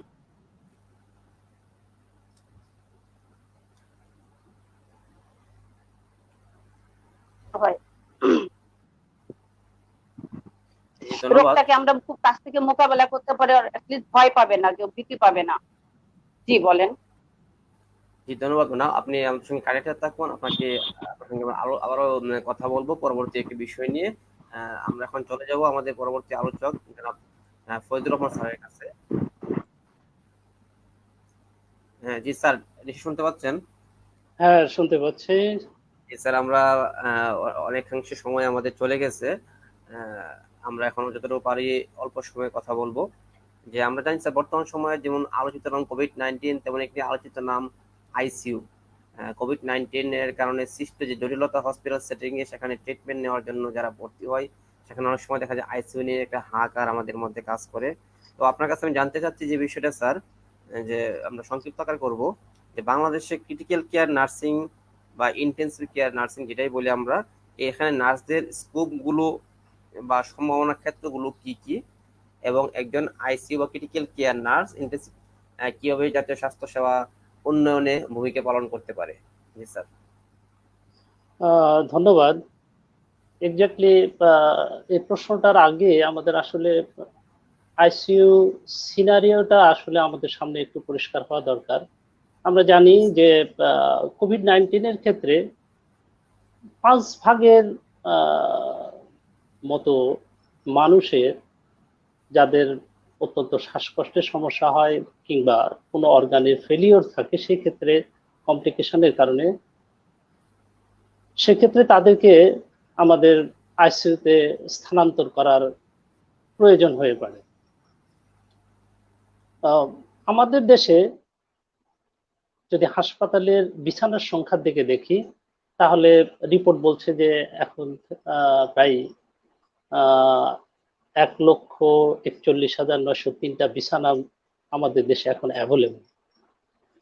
ইন্টারন্যাশনাল স্ট্যান্ডার্ড অনুযায়ী একটা হাসপাতালে 5 থেকে 12% বিছানা আইসিইউর জন্য বরাদ্দ রাখতে হবে। পাশাপাশি আমরা যদি বর্তমান আইসিইউর বিছানা, সেটা গভর্নমেন্ট সেক্টর এবং প্রাইভেট সেক্টর মিলে বাংলাদেশে এখন বর্তমান বিছানার সংখ্যা আইসিইউ প্রায় 1169-70 মতো। এক্ষেত্রে গভর্নমেন্ট সার্ভিসে নিয়ারলি 432 জনের মতো 32টা বিছানা, যেটা শতকরা হিসাবে 22 ভাগ। আর প্রাইভেট সেক্টরের দিকে এটা হচ্ছে 732, যেটা শতকরা হিসাবে 78 ভাগ। তো 5 থেকে 12% হিসাবে যদি আমরা দেখি, তাহলে আমাদের দেশে আইসিইউ বিছানা থাকা উচিত ছিল প্রায় 7,100 বিছানার আমাদের থাকা উচিত ছিল। কিন্তু সেক্ষেত্রে দেখি যে সেটা একেবারে মানে নিদেন পক্ষে যেটা না হলেই নয় সেরকম। এটারও কারণ আছে, হয়তো দেখা যাচ্ছে যে আইসিইউটা অত্যন্ত ব্যয়বহুল। আমি আমার আগের কথাই বলেছি, চিকিৎসা ব্যবস্থাটাই অত্যন্ত ব্যয়বহুল এবং অত্যন্ত একটা জটিল প্রক্রিয়া। শুধু আইসিইউ স্ট্যাবলিশ করতে হয় না, এখানে অনেকগুলো ব্যাপার জড়িত। দক্ষ ম্যান পাওয়ার দরকার, দক্ষ চিকিৎসক দরকার।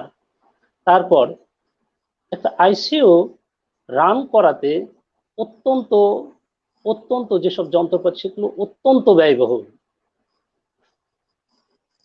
আর তাছাড়া আরো যে জিনিসগুলো হয়, যে আইসিইউর প্রত্যেকটা বিছানার সঙ্গে আন্তর্জাতিক মানদণ্ড অনুযায়ী যে একটা বিছানার জন্য একজন করে নার্স। কিন্তু বাংলাদেশের স্ট্যাটিস্টিক্স যদি আমরা দেখি, সেখানে দেখতে পাই, আমার জানা মতে, আমি যতটুকু জানি, যে ডিজিএমএন এর যে ওয়েবসাইট, সেখানে মাত্র 22 জন নার্সদের একটা কথা বলা হয়েছে। কিন্তু আমি যতটুকু জানি, তাতে এই সংখ্যাটা আর একটু বেশি হবে এইভাবে, যে দেশের বাইরে আরো অনেক নার্স আছে যারা শর্ট কোর্স করেছেন, এবং দেশের ভিতরেও আমাদের বর্তমান সরকার অনেক শর্ট কোর্স পরিচালনা করেছেন বিগত 2-3 বছরে আমার জানা মতে। তাতে করে এই ম্যান পাওয়ারের সংখ্যাটা একটু বেশি। আমরা যতটা মনে করি যে না আমাদের দেশে একেবারে ম্যান পাওয়ার নাই, ঠিক সিনিয়রিটা এরকম না, এটা একটু ভিন্ন। তারপরেও এখানে আমাদের অনেক ক্রাইসিস আছে, অনেক এক্সপার্টের শর্টেজ আছে, যে শর্টেজ গুলো আমাদের অ্যাড্রেস করা খুবই জরুরি।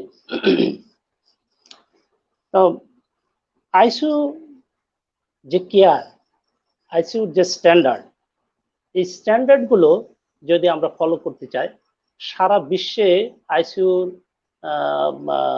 রুগীদের যে স্কোপ, সেই স্কোপ গুলো আসলে বলা হচ্ছে American association of critical care nurses, তারা বলতেছে যে আসলে নার্সদের সুযোগ কিন্তু আমি আগেই বলেছি যে তার নার্সিং কেয়ার প্রোভাইড করার মধ্যে এবং যে পদ্ধতিটা অনুসরণ করা হয় সেটাই আসলে তাদের স্কোপ। সেই স্কোপগুলোর মধ্যে আমি আগেই বলেছি যে সেই ইয়েটা হচ্ছে যে assessment, diagnosis. American heart association এখানে তাদের 3 নম্বরে যে স্কোপটা যোগ করেছেন সেটা হচ্ছে যে আউটকাম আইডেন্টিফিকেশন, তারপরে তারা প্ল্যানিং এ গেছেন এবং ইমপ্লিমেন্টেশন এবং ফলোড বাই দ্য ইভালুয়েশন। যদি প্রফেশনাল বিং এ নার্স আমরা প্রফেশনাল পারফরমেন্সের যে স্ট্যান্ডার্ড গুলো আছে সেখানে তারা বলতেছে যে আসলে এই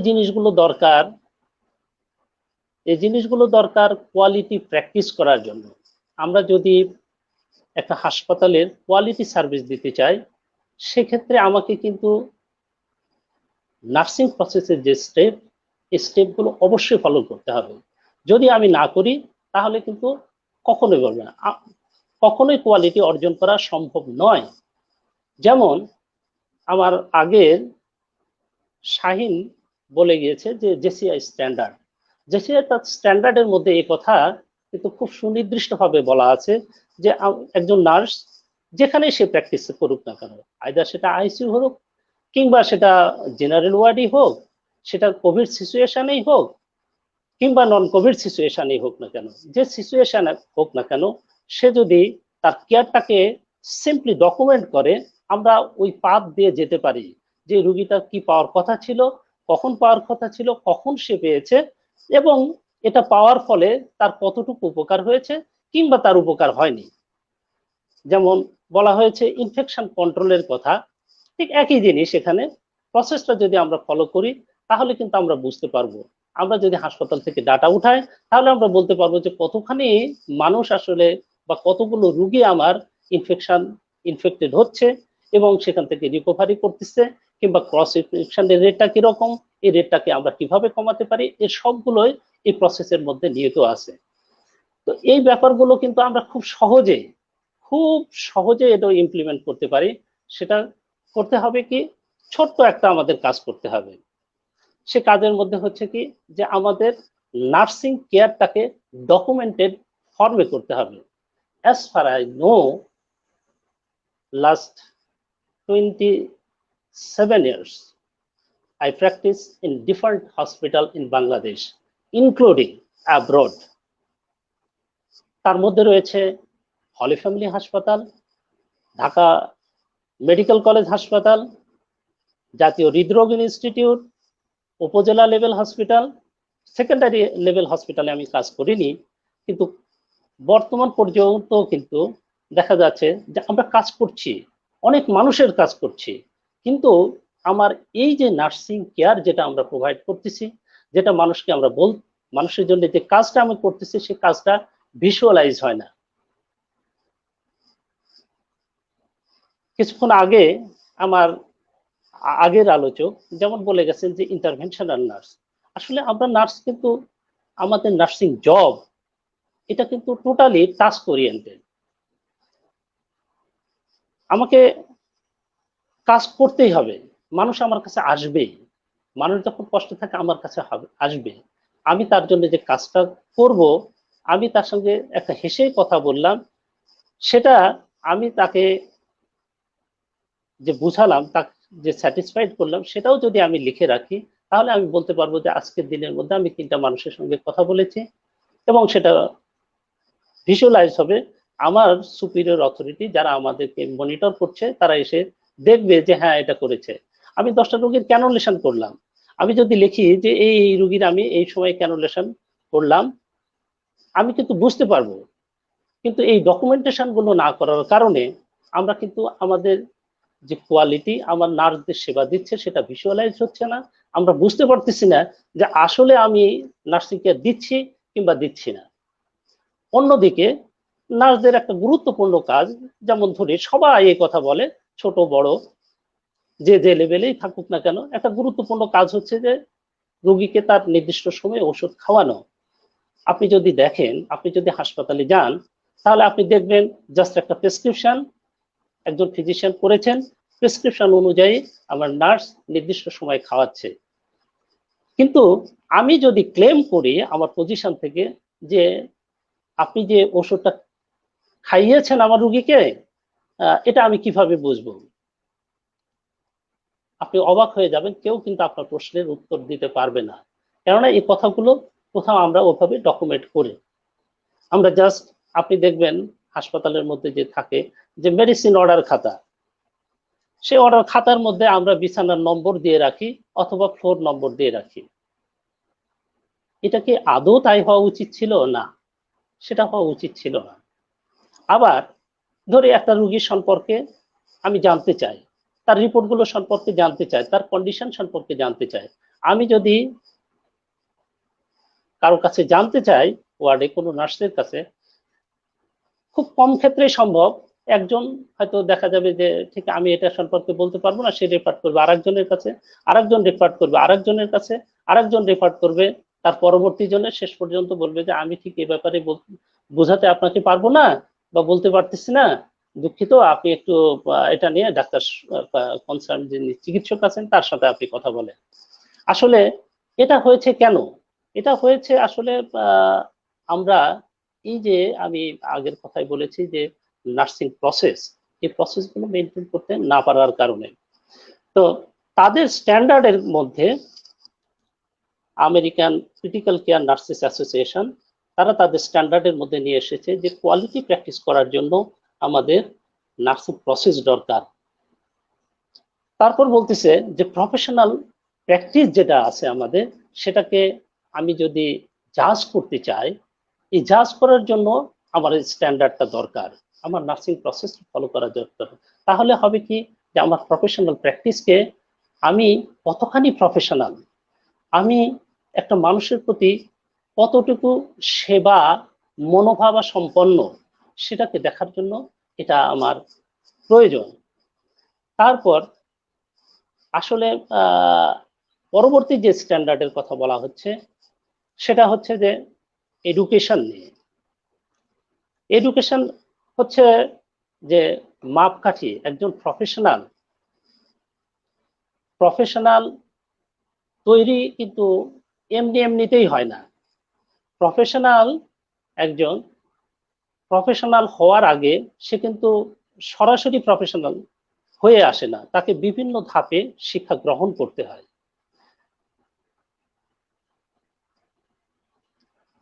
এইখানে একজন ফ্রেশ গ্রাজুয়েট যখন নার্সিং কোর্স সম্পন্ন করে একটা চাকরিতে যোগদান করলো, তখন আমরা তাদেরকে এইভাবে মূল্যায়ন করি যে উনি একজন বিগিনার। তারপর উনি যে প্র্যাকটিক্যাল অভিজ্ঞতা, ক্লিনিক্যাল যে অভিজ্ঞতা সেগুলো অর্জন করেন।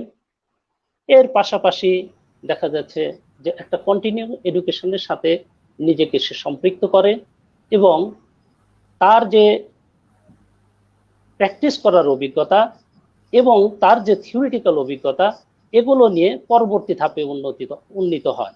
এইভাবে এক সময়ে তার এই যে অর্জিত যে জ্ঞান এবং তার যে প্র্যাকটিস, এই প্র্যাকটিসের ফলে এক সময় উনি এক্সপার্ট লেভেলে উন্নীত হন, যেটা বেনার তার ক্লাসিফিকেশনের মধ্যে আমাদের সামনে নিয়ে এসেছে, ফ্রম নোভিস টু এক্সপার্ট কিভাবে এই ওয়েটা একটা প্রফেশনাল পার করে।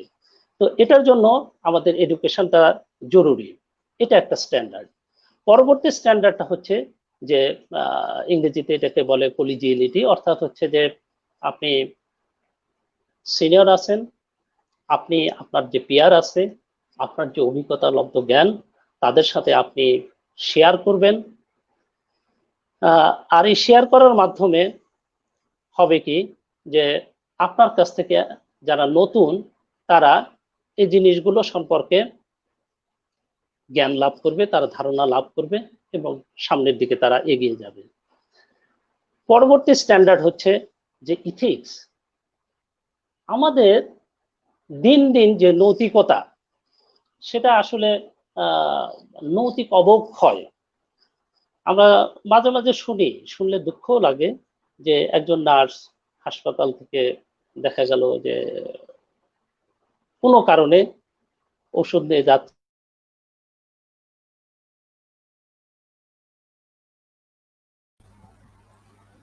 দর্শক, স্যারের লাইনটি হয়তো সংযোগ বিচ্ছিন্ন হয়ে গেছে।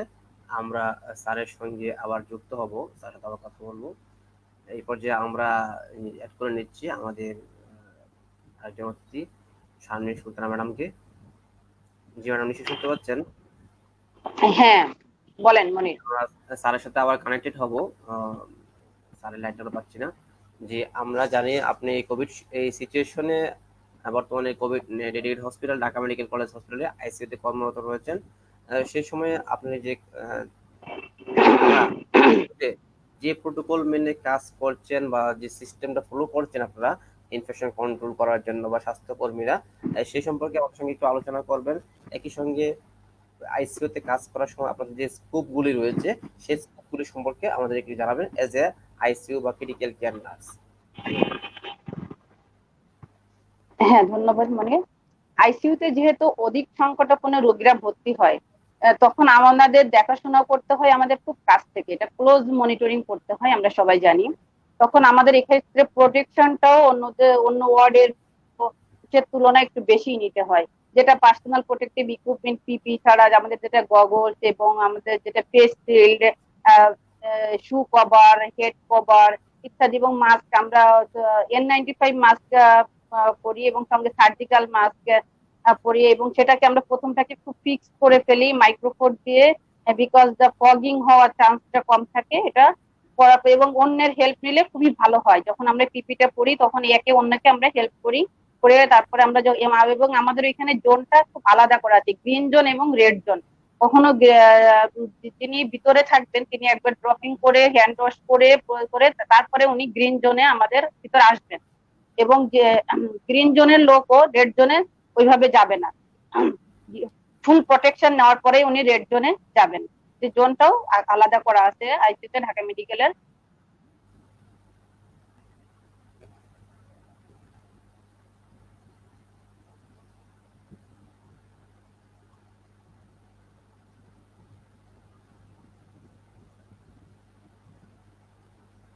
জি ম্যাডাম, শুনতে পাচ্ছেন?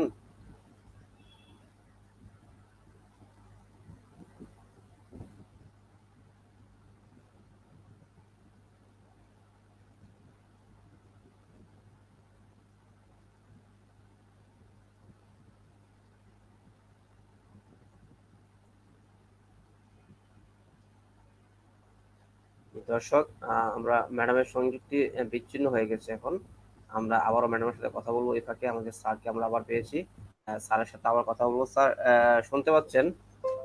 হ্যাঁ, শুনতে পাচ্ছি। মেবি কোনো কারণে স্যার ডিসকানেকশন হয়ে গেছে। স্যার, জি স্যার, আমরা এই মুহূর্তে আমরা আলোচনা প্রায় শেষে চলে আসছি। আমি স্যার একটু যদি আপনার কাছে জানতে চাচ্ছি একটা বিষয়, যদি শেষ দিকে এসে একটু আলোচনা সংক্ষিপ্ত করে ফেলবো। যে আমরা আপনি জানেন আপনি অনেকদিন বিদেশে কাজ করেছেন, আইসিইউতে আপনার একটা ফরেন এক্সপোজ রয়েছে। সেই অভিজ্ঞতার আলোকে প্লাস ইন্টারন্যাশনাল গাইডলাইন অনুযায়ী সংক্ষিপ্ত আকারে যদি একটু critical care nursing unit management সম্পর্কে একটু আলোচনা করতেন। জি স্যার, আপনার অনুরোধ করছি একটু ক্রিটিক্যাল কেয়ার নার্সিং গাইডলাইন নিয়ে আলোচনা করার জন্য সংক্ষিপ্ত আকারে স্যার। ক্রিটিক্যাল কেয়ার নার্সদের জন্য গাইডলাইন অলরেডি এস্টাবলিশড গাইডলাইন আমরা যেটা ফলো করতাম সেটা হচ্ছে যে আমেরিকান ক্রিটিক্যাল নার্সেস অ্যাসোসিয়েশনের যে গাইডলাইন, সে গাইডলাইনগুলো আমাদের ফলো করতে হতো। যেটা প্রথমেই করতে হতো যে একটা ওয়ার্ডে বা ক্রিটিক্যাল কেয়ার ইউনিটে যখন একজন নার্স কাজ করবে, তার জন্য ম্যান্ডেটরি ছিল কিন্তু যে সে ক্রিটিক্যাল কেয়ারের উপরে যে ইউনিটটা আছে সেই ইউনিট সম্পর্কে তার পর্যাপ্ত পরিমাণ ধারণাটা, বিং এ নোভিস হিসাবে, এটা আমি আগেই বলতেছিলাম যে নোভিস হিসাবে তাকে ঘুরে ঘুরে দেখানো হয়। প্রথমেই কিন্তু তাকে কোনো রুগী দেয়া হয় না, কোথায় কোন যন্ত্র আছে, কোন ইনস্ট্রুমেন্ট আছে, কোথায় কোন মনিটর আছে, এগুলো তাকে ফ্যামিলিয়ারাইজ করা হয়। কি ধরনের কেসগুলো আসতেছে সেই কেসগুলো তাকে দেখানো হয়, এবং একজন মেন্টরের আন্ডারে সে হেল্পিং হ্যান্ড হিসেবে কাজ শুরু করে। আস্তে আস্তে তার যখন থিওরিটিক্যাল জ্ঞানগুলো তার মধ্যে আসে, থিওরিটিক্যাল জ্ঞান তো তার থাকেই, তার সাথে তার প্র্যাকটিক্যাল যে নলেজটা যখন সে এনডিউস করে, তারপর তাদের যেটা করা হয় যে দেশের বাইরে ইউজুয়ালি যে আপনি যে কান্ট্রি থেকে যান না কেন, যে কান্ট্রিতে আপনি প্র্যাকটিস করবেন সেই প্র্যাকটিস লাইসেন্সটা নিতে হয়। তো আমাদের কান্ট্রি কনটেক্সটে যখন দেশের মধ্যে একটা মানুষ কাজ করে, তখন আর সে যেহেতু আগেই সে লাইসেন্স প্রাপ্ত হয়, কাজে এখানে তার এটা দরকার হয় না। তো সেখানে গিয়ে যেটা হয় যে তারপর তার বেসিক লাইফ সাপোর্ট এটা সম্পর্কে কতটুকু জ্ঞান আছে সেটা চেক করা হয়। বাংলাদেশে যেটাকে সিপিআর হিসেবে বলে, আর এটা করা আছে কিনা এটা দেখা হয়। আর দেখা হয় এডুকেশনের ক্ষেত্রে যে উনি অ্যাডভান্স কার্ডিয়াক লাইফ সাপোর্ট যেটা আছে সেটা পারফর্ম করতে পারে কিনা। তো আমাদের দেশে এই বিষয়গুলো অত্যন্ত নতুন, খুব বেশি দিন মনে হয়নি অ্যাডভান্স কার্ডিয়াক লাইফ সাপোর্টের যে ব্যাপারগুলো, এগুলো আমি জানি না এখন পর্যন্ত নার্সদের সে সুযোগগুলো পাচ্ছে কিনা। তবে এই জিনিসগুলো অত্যন্ত জরুরি সেবা প্রদানের ক্ষেত্রে, কারণ একজন মানুষ যিনি আইসিইউতে ক্রিটিক্যাল অবস্থায় আছেন উনি অত্যন্ত ভালনারেবল। সামান্য একটু ভুলের কারণে ওনার হয়তো দেখা যাবে যে অনেক ধরনের ক্ষতি হবে, যে ক্ষতির থেকে আমরা কখনো ফিরিয়ে নিয়ে আসতে পারবো না। যার কারণে নার্সদের একটা হচ্ছে ইথিক্যাল স্ট্যান্ডার্ড আছে যে ডু নট ডু হার্ম, কারো ক্ষতি করা যাবে না। আর এটা কিন্তু একটা ইন্টারন্যাশনাল স্ট্যান্ডার্ড, যেটা American critical care nurses association তারা বলেছে, এবং তারা তাদের স্ট্যান্ডার্ডের মধ্যে এটা ইনক্লুড করেছে। এবং ইথিক্যাল ডিসিশন মেকিং, আইসিইউতে দেখা যাচ্ছে যে একটা রোগী খারাপ হয়েছে, তার হয়তো সিপিআর দেওয়া দরকার। হ্যাঁ, তো যদি উনি অনুমতি প্রদান না করেন তাহলে কিন্তু তার সিপিআর দেওয়া সম্ভব না। এই জিনিসগুলো আমাদের সবসময় খেয়াল রাখতে হতো। বাংলাদেশের ক্ষেত্রে এই বিষয়গুলো আসলে কতটুকু আমরা মেনটেন করতে পারতেছি, কারণ আইসিইউর মধ্যে যখন একটা মানুষ থাকে সে নিজেকে আইসোলেটেড করে রাখে, এবং অত্যন্ত একটা কি বলবো, দেখলেই মনে হবে যে অনেক যন্ত্রপাতির মধ্যে, এবং মানুষকে তো ফ্যামিলিকে আসলে দেখারও সুযোগ হয় না, এবং দেখলেও অনেক মানুষ আছে যারা সেটা নিতে পারে না। এই ক্ষেত্রে হচ্ছে যে রুগী যখন যাচ্ছে তাদের যারা গার্জিয়ান থাকে তাদেরকে বলে নেওয়া, তাদের কাছ থেকে অনুমতি নেওয়া যে যদি কখনো লাইফ থ্রেটানিং সিচুয়েশন অ্যারাইজ করে তাহলে আমরা তাদের কাছ থেকে কোনো প্রসিডিওর পারফর্ম করার জন্য অনুমতি চাইব।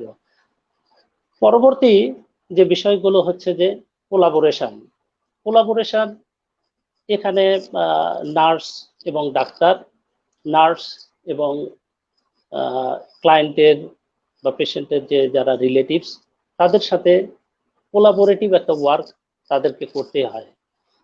এই কোলাবোরেটিভ ওয়ার্ক যেটা করে একজনের সাথে আরেকজনের যে বিশ্বস্ততার লেভেল সেটা বাড়িয়ে দেয়। তাতে করে একজন নার্স যখন আইসিইউতে কাজ করে তখন সে কাজগুলো খুব সুন্দরভাবে সম্পাদন করতে পারে। এবং আপনি মাঝে মাঝে শুনবেন যে আমাদের দেশের আইসিইউতে পেপার পত্রিকা আমরা দেখি যে আইসিইউতে তার রোগীর কেয়ার করা হয়নি, কিংবা দেখা যাবে যে কেয়ার না করার কারণে তার ক্লায়েন্টের যারা রিলেটিভস আছে তাদের সাথে তাদের একটা মতানৈক্যের সৃষ্টি হয়। এগুলোকে আমরা সহজেই এই স্ট্যান্ডার্ডটা ফলো করার মাধ্যমে আমরা অ্যাভয়েড করতে পারি।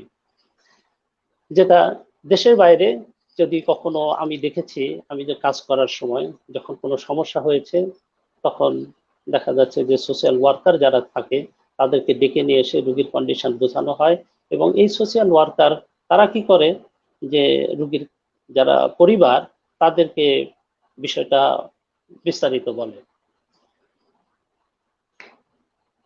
একজন ক্রিটিক্যাল কেয়ার নার্স তার আর একটা ইন্টারন্যাশনাল স্ট্যান্ডার্ড হচ্ছে যে উনি একজন রিসার্চার। উনি কি করবেন যে এভিডেন্স গুলো উনি পাচ্ছেন কেয়ার দেওয়ার সময়, সেই এভিডেন্স গুলো উনি সংগ্রহ করেন, ফাইন্ডিংস গুলো দেখেন, এবং কারেন্ট যে গাইডলাইন গুলো আছে সেগুলোকে উনি ফলো করার চেষ্টা করেন, এবং এর মাধ্যমে উনি ওনার স্কিল, ওনার নলেজ এবং এক্সপিরিয়েন্সকে এনহান্স করে থাকেন। দেশের বাইরেও ঠিক একই রকম। আমি যেহেতু নার্সিং প্রসেস ফলো করতেছি, আমার রোগী আইসিইউতে ঢোকা থেকে শুরু করে আইসিইউ থেকে বের হওয়া পর্যন্ত কোন সময় আমি কি কেয়ার দিয়েছি সবগুলো সুন্দরভাবে ডকুমেন্টেড থাকে। সেটা আমরা বলি যে এনসিপি, নার্সিং কেয়ার প্ল্যান। এটা একটা জাস্ট একটা ফোল্ডার। এই ফোল্ডারের মধ্যে নার্স কোন সময় কোন কাজগুলো করেছে সেগুলো বিস্তারিত ডকুমেন্ট করে, এবং সেখানে ফলো করে যে স্ট্যান্ডার্ড, যে আমি আগেই বলেছি, তার মধ্যে ওটাকে অত্যন্ত সিম্পলিফিকেশন করে ব্যবহার করা হয়, যে ডাটা, গোল, অ্যাকশন এবং রেসপন্স। এই চারটা ভাগে ভাগ করে এই জিনিসগুলো আমরা ইউজুয়ালি ডকুমেন্টেড করতাম, যেটা আমাদের দেশে খুব আমি জানি যেগুলো হয়তো প্রাইভেট হসপিটাল যেগুলো আছে তারা হয়তো কিছুটা করে, কিন্তু সরকারি হাসপাতালের ক্ষেত্রে অনেক ক্ষেত্রেই বড় বড় একমাত্র প্রসিডিওর ছাড়া ছোট ছোট ডকুমেন্টেশন গুলো এবং রোগীর কন্ডিশন গুলো একমাত্র জেনারেল ডকুমেন্টেশন ছাড়া এভাবে করা হয় না। যদি আমরা এভাবে করতে পারতাম তাহলে হতো কি যে আমরা সে রোগীর যে পাথ, সে পাথটা আমরা ফাইন্ড করতে পারতাম, এবং কোথায় আমার কেয়ারের সমস্যা হলো সেটা আমরা আইডেন্টিফাই করতে পারতাম। এইভাবে আমরা যদি এই কাজটা করি তাহলে রিসার্চের কাজটাও কিন্তু আমরা যে কোথায় কোন সেবার মাধ্যমে কোন কেয়ারটার উন্নতি ঘটতেছে সেগুলো কিন্তু আমরা দেখতে পারতাম। পরবর্তী যে ইন্টারন্যাশনাল আর একটা স্ট্যান্ডার্ড আছে সেটা হচ্ছে যে রিসোর্স ইউটিলাইজেশন। আমি আগেই বলেছি যে আইসিইউ কেয়ারটা অত্যন্ত ব্যয়বহুল। কাজেই আমাদের এই সীমিত আয়ের দেশে আইসিইউ কেয়ার প্রোভাইড করাটা অত্যন্ত জটিল। তারপরেও মানুষের জীবন বাঁচানোর স্বার্থে, মানুষের সেফটির তাগিদে আমরা যতটা সম্ভব কম খরচ করে মানুষকে সেবা দেওয়ার চেষ্টা করি। দেশের বাইরে যেটা হতো সেটা হচ্ছে কি, সেখানে ইন্স্যুরেন্স সিস্টেম আছে। আমাদের দেশের সাথে পার্থক্যটা হচ্ছে যে সেখানে ইন্স্যুরেন্স সিস্টেম আছে, ইন্স্যুরেন্স তাদের এই খরচটা বেয়ার করে। আমাদের দেশে তো মানুষের এই ইন্স্যুরেন্স সিস্টেম নাই। একটা মানুষ যখন অসুস্থ হয় হাসপাতালে আসে, খুব কম সংখ্যক মানুষেরই আপনি দেখবেন যে তার ইন্স্যুরেন্স এই খরচটা বেয়ার করতেছে। কাজে সাধারণ মানুষের ক্ষেত্রে সত্যি, এবং গভর্নমেন্টের ক্ষেত্রে সত্যি এটা অত্যন্ত একটা বোঝা, আমি বলবো একটা বোঝা, অনেক বড় বেশি খরচ। কিন্তু জীবন বাঁচানোর স্বার্থে আমরা তারপরেও এই কাজগুলো করে যাচ্ছি। আমি মনে করি আমার দৃষ্টিতে নার্সের সবচেয়ে বড় কাজ হচ্ছে যে নার্সিং প্রসেস ফলো করা। বড় স্কোপ হচ্ছে নার্সিং প্রসেস ফলো করা। যদি আমরা নার্সিং প্রসেস ফলো করি আমার কোয়ালিটি ইমপ্রুভমেন্ট হতে বাধ্য, এবং আমি বা আমরা সবাই ভালো সেবা দিচ্ছি, সে সেবাগুলো আমরা দিচ্ছি, সেই সেবাগুলোকে আমরা আমাদের চোখের সামনে নিয়ে আসতে পারবো। যার ফলশ্রুতিতে হবে কি, যে আমাদের যারা অ্যাডমিনিস্ট্রেটর আছেন তারা বলতে পারবেন যে আমার নার্স এই পরিমাণ কাজ করেছে। সে আইসিইউতে আমাদের নার্সরা যে কি পরিমাণ পরিশ্রম করে এটা আসলে বলার বাইরে। আমি আমার সুযোগ হয়েছিল আমার কিছু স্টুডেন্টের সঙ্গে কথা বলা, তারা তাদের অভিব্যক্তি এভাবে ব্যক্ত করেছে যে আইসিইউতে যখন একটা মানুষকে ভেন্টিলেটেড করা হয়, যখন সে মেকানিক্যাল ভেন্টিলেটরে আছে, তখন তো সে কত কথা বলতে পারে না। সে প্রস্রাব করে কখন করছে তখন সে জানে না, কখন সে পায়খানা করছে তখন সে জানে না। কাজেই সে টোটালি কিন্তু নির্ভর হয়ে থাকে একজন নার্সের কাছে। একজন নার্স কি করে, সে তার উপলব্ধি দ্বারা, সে তার বিবেক দ্বারা ওই মানুষটাকে উপলব্ধি করার চেষ্টা করে এবং তার সমস্ত, আপনার খাবার খাওয়ানো, আপনার পজিশন চেঞ্জ করার থেকে শুরু করে, তার ভেন্টিলেশনের থেকে শুরু করে, তার এক্সক্রিটারি মুভের থেকে শুরু করে সমস্ত কাজগুলোই সে করে থাকে। আমরা জানি, আমরা আমাদের সমাজের দিকে যদি তাকায়, একটা বাচ্চা যখন কান্নাকাটি করে তখনই কিন্তু একটা মা তাকে ব্রেস্ট ফিড করায়। কিন্তু আইসিইউর ক্ষেত্রে কিন্তু আমাদের যে নার্সগুলো কাজ করে তাদের এই কথাটা বলে দিতে হয় না কখনোই যে আপনার পেশেন্টটা ডার্টি হয়ে আছে, আপনি কেন ক্লিন করতেছেন না। তারা নিজের উপলব্ধি দ্বারা, নিজের বিবেকের দ্বারা তাড়িত হয়ে নিজেই তার রুগীকে সুন্দর করে রাখেন। আমি আমার ভাষায় আসলে বলা খুব মুশকিল যে তারা আসলে মানুষকে কতটা হৃদয় দিয়ে উপলব্ধি করে, আর এর জন্য তারা ধন্যবাদ পাওয়ার যোগ্য। আমরা যদি আরো দেখি যে এই মানুষগুলো যে সেবাগুলো দিচ্ছে, এর জন্য কিন্তু তাদের জন্য আমাদের বাংলাদেশের কনটেক্সটে তাদের জন্য কিন্তু কোনো এক্সট্রা বেনিফিট নাই। এই বেনিফিট ছাড়াই কিন্তু তারা এই সেবাগুলো দিয়ে যাচ্ছে। আর আইসিইউর যে সেবাটা, এটা সত্যি অত্যন্ত শ্রমসাধ্য সেবা, এবং এ সেবা সাথে, শ্রমের সাথে তার অত্যন্ত দক্ষতার দরকার হয়, দরকার হয় তার জ্ঞানের।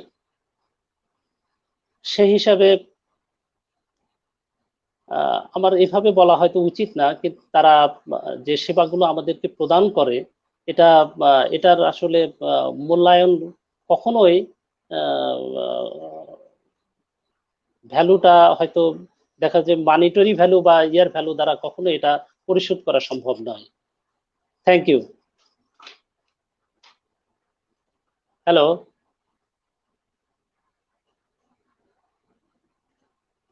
হ্যালো,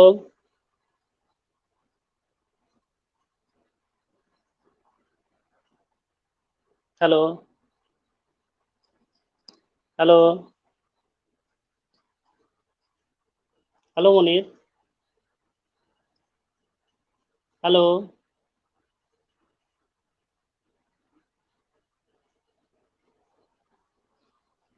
হ্যালো মনির, শুনতে পাচ্ছেন?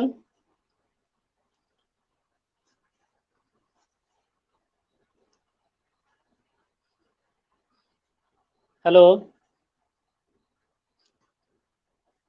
Hello, hello,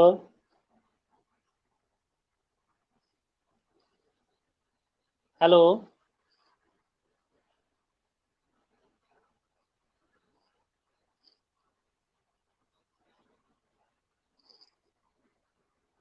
hello,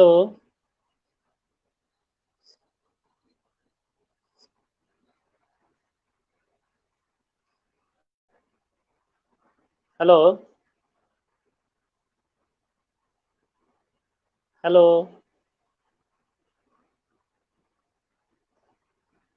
hello,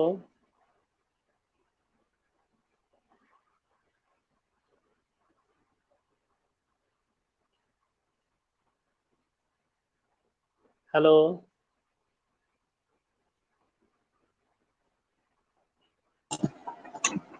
hello. আসলে ঠিক আমি বুঝে উঠতে পারতেছি না যে আমি হারায় ফেললাম কিনা।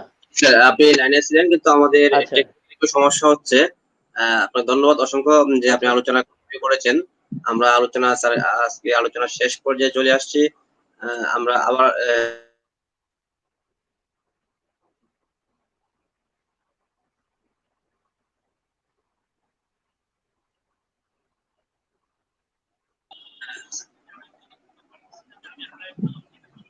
হ্যালো